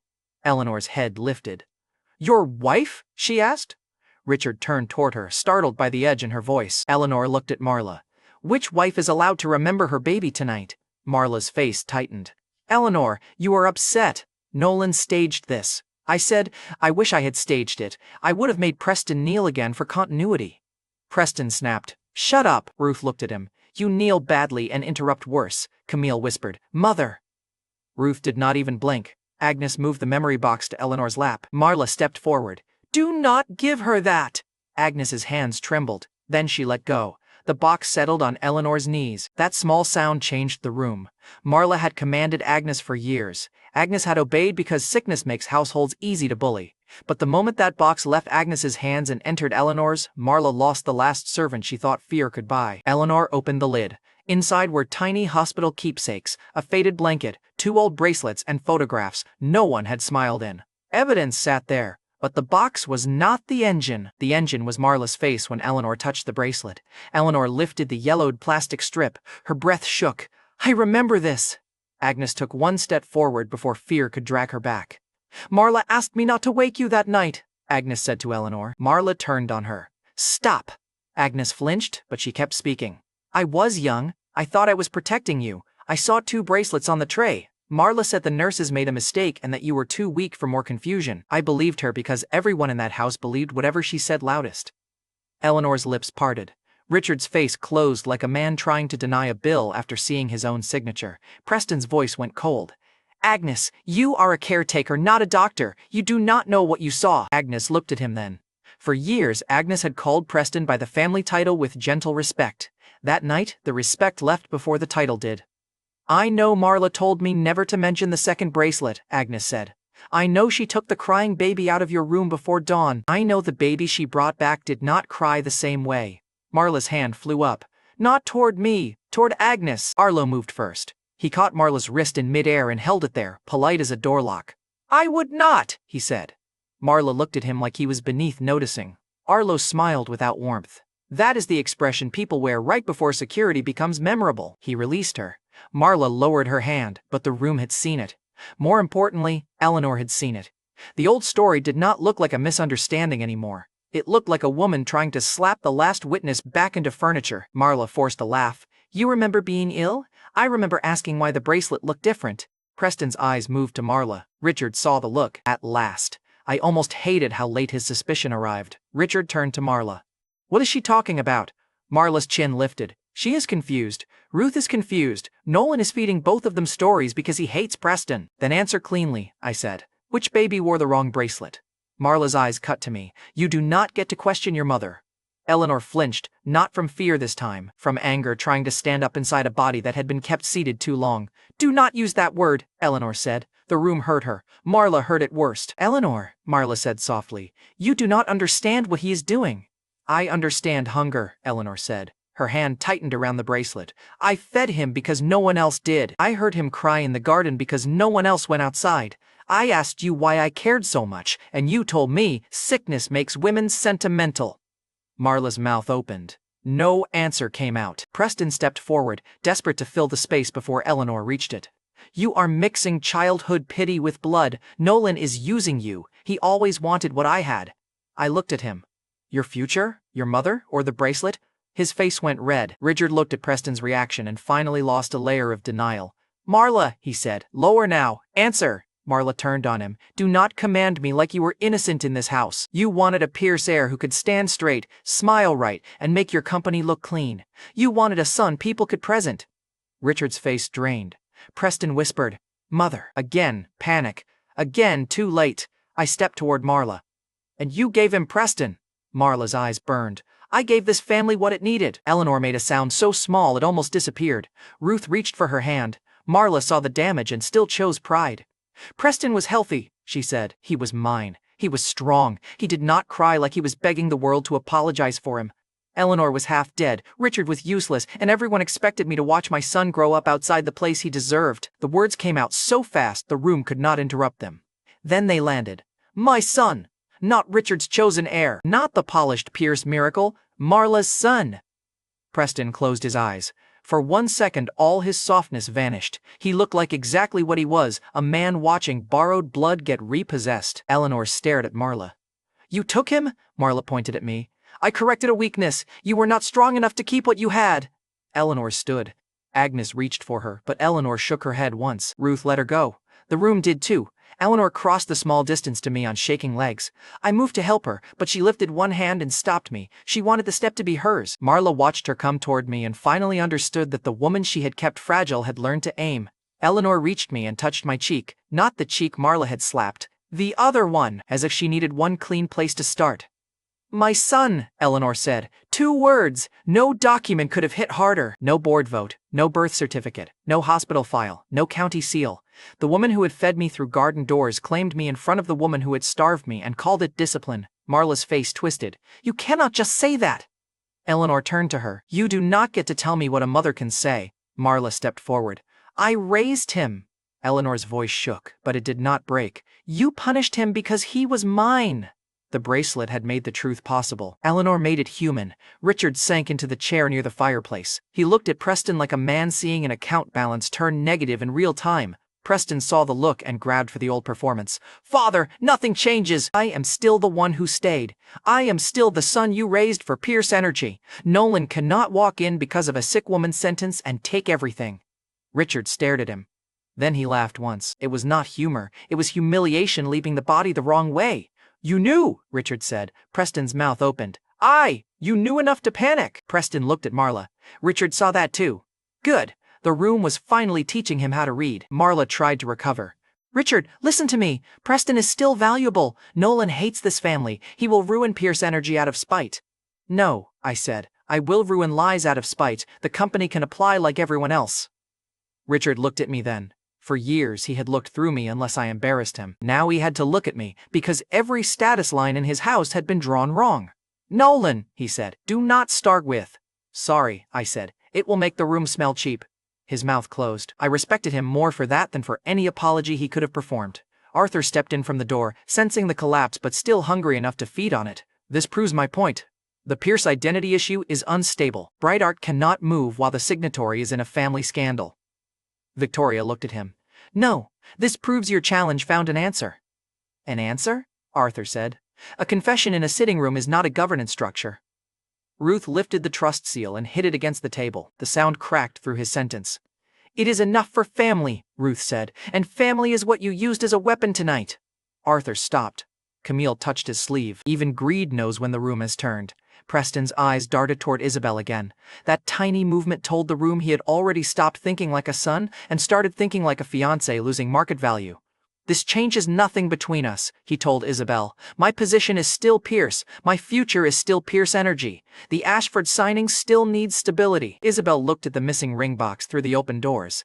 Stability, she repeated. It did not sound like belief. It sounded like math being redone after someone changed the numbers. Preston heard it and panicked harder. I was a baby, he said to Richard. Whatever mother did, I did not choose it. You raised me, you trained me, you told everyone I was the heir. You cannot erase me because Nolan found a sad story. Richard stared at him. For a moment, I almost agreed with Preston. He had been a baby too. Then he looked at me and added, he was still the one nobody wanted. There it was, the little cruelty he did choose. Eleanor's hand tightened on the bracelet until Agnes gently covered her fingers. Richard saw it. This time, he did not look away. Richard stood slowly. He walked to Preston. Preston straightened out of habit. For one wild second, I thought Richard would protect him anyway. Men like Richard loved hierarchy more than truth, and Preston had always looked like easier hierarchy. Then Richard reached up and removed the small Pierce crest pin from Preston's lapel. Preston's face went blank. It was a tiny object. Gold. Polished. Meaningless to anyone outside that family. Inside that room, it was a public stripping. Your Pierce energy signing authority is frozen, Richard said. Your heir access is frozen. Your engagement claim through this family is frozen until I know which part of my house is not built on fraud. Preston grabbed his wrist. Father, Richard pulled free. Do not call me that until I decide whether the word survived tonight. Marla slapped Richard. The sound was sharp and stupid. Every guard moved. Richard did not touch his cheek. He only looked at her. You leave the Pierce house tonight, he said. Marla laughed, wild now. You think you can throw me out? I gave you the son you wanted. Eleanor stepped between Marla and me. Not because I needed shielding, because she needed the room to see where she stood. You gave him a lie, Eleanor said, and you stole mine. Preston turned toward Isabel, reaching for the last soft place he had. She stepped back. Not far, just enough. It was the cruelest distance in the room. He saw it and broke in a quieter way than I expected. Isabel, he said. She looked at the closed ring box on the cleared table beyond the sitting room doors. She did not answer. Victoria's phone buzzed. Arlo checked his tablet at the same time. Bright Arc signing room is ready, Arlo said. Arthur straightened, still trying to turn ruin into delay. This is exactly why it cannot proceed. It proceeds, Victoria said, with the truth in the room. Ruth stood, slower than Eleanor, but with enough authority that even the guards made space. Then let us go. I am very fragile and very tired of amateurs. We moved from the East sitting room to the Ashford group signing floor with no time for speeches. That was the only mercy of the night. If we had paused, someone would have tried to make pain more elegant than it deserved. The signing room was already lit. A long table waited under the Bright Arc Energy logo. A sealed founder packet sat at the center. Cameras were covered until Victoria gave permission. Jules Knox stood near the packet with his hands folded, looking exactly like a man who had buried enough contingency plans to sleep well. Eleanor stayed beside me. Her hand touched my sleeve once and did not let go. Victoria noticed. She said nothing. That was better than making it a performance. Preston entered last. No crest pin, no ring, no heir certainty. His face had gone calm in a way I recognized. It was the calm people wear when they have decided to set the building on fire because they no longer own a room inside it. He walked past Richard, past Marla, past Isabel, and straight toward the signing table. Then he pointed at the founder packet. "Do not let him open that," Preston said, loud enough for the whole room. "Nolan Pierce is a fraud, Dr. Lark is stolen, Bright Ark is stolen, and every woman in this room is too sick or too desperate to see it." Jules looked at me. Victoria looked at Preston. Preston had finally chosen the perfect room to lose everything at once. Preston called me a fraud in the one room where lying had become expensive. The Bright Ark Energy signing table sat under white lights. The founder packet waited in the center. Victoria stood at my right. Eleanor stood at my left. Ruth sat near the front with the Ashford trust seal in her lap, and Mr. Whiskers asleep under her chair like even the dog was tired of rich people performing authority. Preston pointed at the packet again. "Open it and he ruins all of you," he said. "He's been stealing names since the county clerk. Husband, Dr. Lark, Bright Ark founder, now Eleanor's son. How many titles does one illegitimate stray get before somebody asks for proof?" Eleanor's hand tightened on my sleeve. Victoria's face did not move. Ruth woke Mr. Whiskers by tapping the trust seal against her chair. "He asks for proof after losing the ring," Ruth said. "Convenient timing." Isabel stood behind Preston with one hand near her throat. Her white dress from the engagement hall looked wrong now, like a costume from a play everyone else had left. Marla hovered near the door, pale and furious. Richard stood apart from her. Arthur and Camille had followed too, because greed loves a second funeral. Jules Knox stepped beside the founder packet. He did not look at Preston, he looked at me. "Permission?" Preston laughed. "Permission? From him?" "Yes," Jules said. "From the controlling founder of Bright Ark Energy." That sentence landed clean, not with shock, with consequence. Jules opened the packet. The top page showed my legal name, Nolan Pierce, the research alias beneath it, Dr. Lark, the founder authority line, Bright Ark Energy. The room read it in pieces. Preston read it as a wound. His mouth opened, but Jules kept going before vanity could start stitching. Dr. Lark's patents, Bright Ark Energy's controlling interest, and the Ashford Group alignment are all tied to Nolan Pierce's authorization. The spouse disclosure line was held until Victoria Ashford chose whether to sign as legal spouse, corporate partner, or both. Arthur's eyes sharpened. "That is still a conflict." Victoria stepped forward. "No, it is disclosure. You should try it sometime." A board member near the wall lowered his gaze fast enough to survive. Preston slapped his palm on the table. "He forged it. He forged all of it." Professor Miles Brenner helped him. Jules helped him. Victoria wants him because he is useful. Eleanor wants him because she is confused. Ruth wants him because she is sick. Preston used the word sick. Ruth heard it clearly. She stood, slowly. The dog under her chair barked once, offended on schedule. Ruth placed the trust seal on the signing table and looked at Preston as if he had finally become too small for mercy. "You used my illness when it paid you," she said. "Now you call it sickness when it pays Nolan. Poor boy, you learned greed but not timing." Preston's face flushed. Marla stepped forward. "Do not speak to my son that way." Eleanor turned. "Your son," she said. 2 words. Marla stopped. The room did not need the whole confession again. That was the power of a real collapse. Once the wall fell, nobody had to keep describing the bricks. Richard looked at Marla. "You have no standing here." Marla's mouth tightened. "You needed me when you wanted Preston clean." "I needed truth," Richard said. "I was too vain to ask for it. That was the closest he came to confession. I let it stand. Not all weak men deserved a speech." Preston grabbed at the last piece of the old world. "Even if Bright Ark is his, Pierce Energy can still challenge family theft. He used our name. He used our house. He used Eleanor's pity." "No," I said. "I survived your house. There is a difference." Jules placed a second page beside the first. "Pierce Energy's direct license path remains frozen. Any future application excludes Preston Pierce as signatory. Richard Pierce may reapply under standard review once family authority is corrected." Preston stared at Richard. Richard did not save him. That silence was worth more than an apology. Isabel finally moved. She stepped toward Victoria, not Preston. "Aunt Victoria," she said, voice thinner now. "You cannot sign beside him after this. He humiliated our whole family." Victoria looked at her niece. "No, Isabel. He exposed it. He slapped me. After you threatened his wife." Isabel's eyes flicked to me, then to Victoria's hand. The jealousy was still there, but it had no throne left to sit on. "You were never supposed to choose him," Isabel whispered. Victoria's answer was quiet enough to make everyone lean toward it. "That is why the choice matters." Then she took the pen from Jules. Arthur moved quickly. "If Victoria signs as wife, the Ashford branch will demand board review." Victoria looked at him. "The branch review ended when you used Ruth's treatment to smuggle control through Clear Spring Therapeutics. Your access is already revoked. Your daughter's engagement route is closed. Your proxy packet is dead paper. Pick your next sentence like it costs money." Arthur did not pick one. Camille did. Mother, she said to Ruth, softer than I had ever heard her, do not let Victoria throw away family stability for a man who arrived through a clerical mystery. Ruth's hand went to the marriage books Arlo had placed beside her. The old leather covers looked small under the signing lights.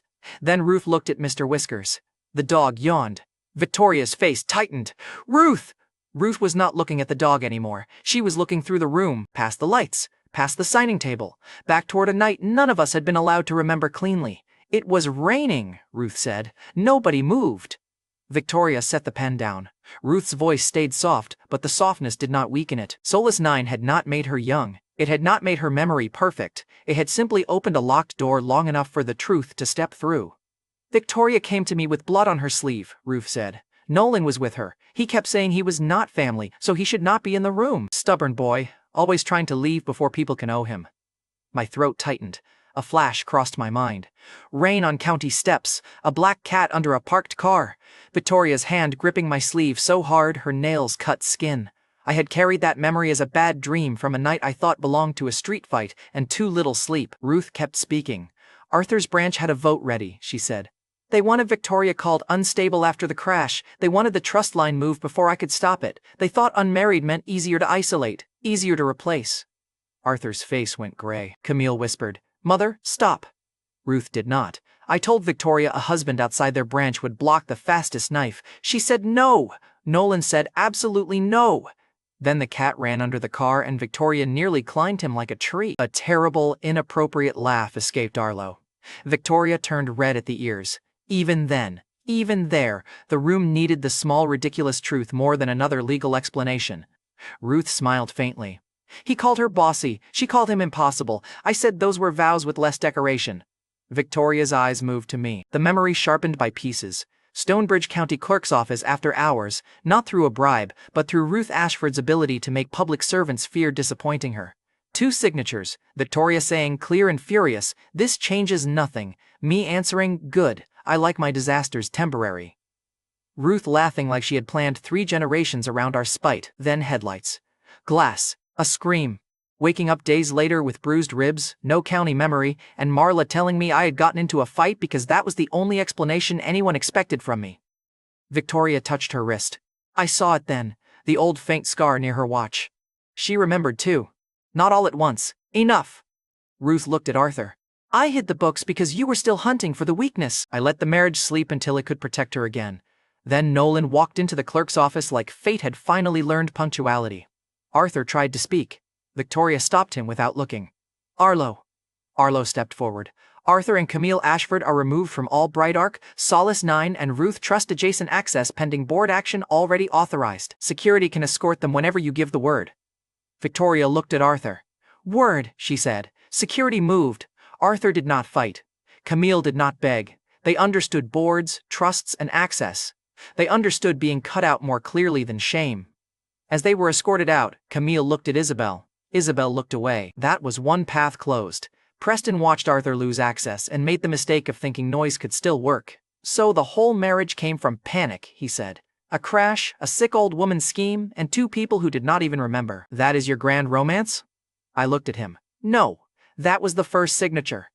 Victoria picked up the pen again. Her eyes held mine, not soft, not begging, not uncertain. The woman at the county office had threatened to ruin me. The woman at the signing table had already seen what ruined me and chosen to stand beside what remained. This one, she said, is the choice. She signed first. Victoria Ashford. Not hidden, not under Ruth's pressure, not because Arthur had a knife at her back.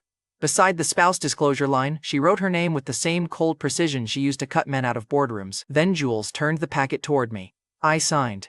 Nolan Pierce, Dr. Lark, Bright Arc Energy founder. The pen felt lighter than it should have. Preston lunged for the packet. Arlo was already there. He caught Preston by the wrist and twisted just enough to make him bend, not kneel. That would have been too generous a callback. Preston folded over the table where the founder packet sat beyond his reach.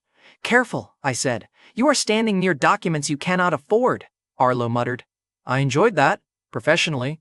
Growth, I said. Victoria did not smile. Her eyes did. Preston tried to yank free, but Arlo did not give him enough pain to make him a martyr, just enough pressure to remind him the room no longer confused noise with authority. You cannot throw me out, Preston said. Without me, Pierce Energy loses the Ashford Bridge. Without me, Isabel has no reason to stay tied to your family. Without me, Richard loses the only son he prepared. Eleanor's voice answered from beside me. He prepared the wrong son. Richard flinched. He deserved that. Preston did too. Victoria looked at Arlo. Remove him from the signing floor, not the building. I want him close enough to hear when the announcement goes live. Arlo's expression brightened in a way he probably believed was professional, with pleasure restrained by policy. Try harder, Victoria said. Yes. Security took Preston to the glass-side room beside the signing floor. He was not gone. That was the punishment. Through the glass he could still see the packet, the signatures, Isabel's distance, Richard's silence, and every title he had tried to steal landing on the man he had called servant. Ruth watched him through the glass and nodded once. Aquariums are useful. The fish learns who is outside. Ruth, Victoria said. Very fragile, Ruth replied. Richard stepped toward Preston. You are done. Preston looked up, wild now. You would throw me away for him? Richard's answer was tired. No, for the truth you helped bury. Marla screamed then. Not a word, just sound. She tried to reach Preston, but Eleanor stepped into her path. Eleanor's body was frail. Her stare was not. You do not touch my son, Eleanor said. Marla froze. The wrong son stood behind her. The right one stood beside me. No one had to explain it. Security took Preston first. He fought until he saw Isabel watching. Then he stopped fighting and tried to look dignified. It failed. Isabel did not run to him. She looked at me, and for a moment I saw the girl who had once brought me coffee and liked that I never bent quickly enough for her world. Then, she looked at Victoria's signature beside mine, whatever claim she thought she still had died there. Nolan, she said. I waited. She had used my name as bait, insult, pity, and ownership. This time, it had nowhere to go. Victoria looked at her niece. The engagement is terminated. Your board path through Preston is terminated. Any future access comes through work, not romance, pity, or threats. Isabel's eyes filled. And him? She asked. Victoria glanced at me. He was never your access. Isabel went still. The slap had marked her cheek. That sentence took the last excuse out of her hands. She left without touching the ring box. The estate steward carried it away like an object returning from a failed errand. Jules closed the founder packet after the signatures were recorded. Bright Arc alignment is active. Ashford Group partnership cleared. Pierce Energy frozen pending corrected application. Clear Spring Therapeutics remains under clean terms. Jules leaned toward me once the security door closed. The public line can omit the family matter.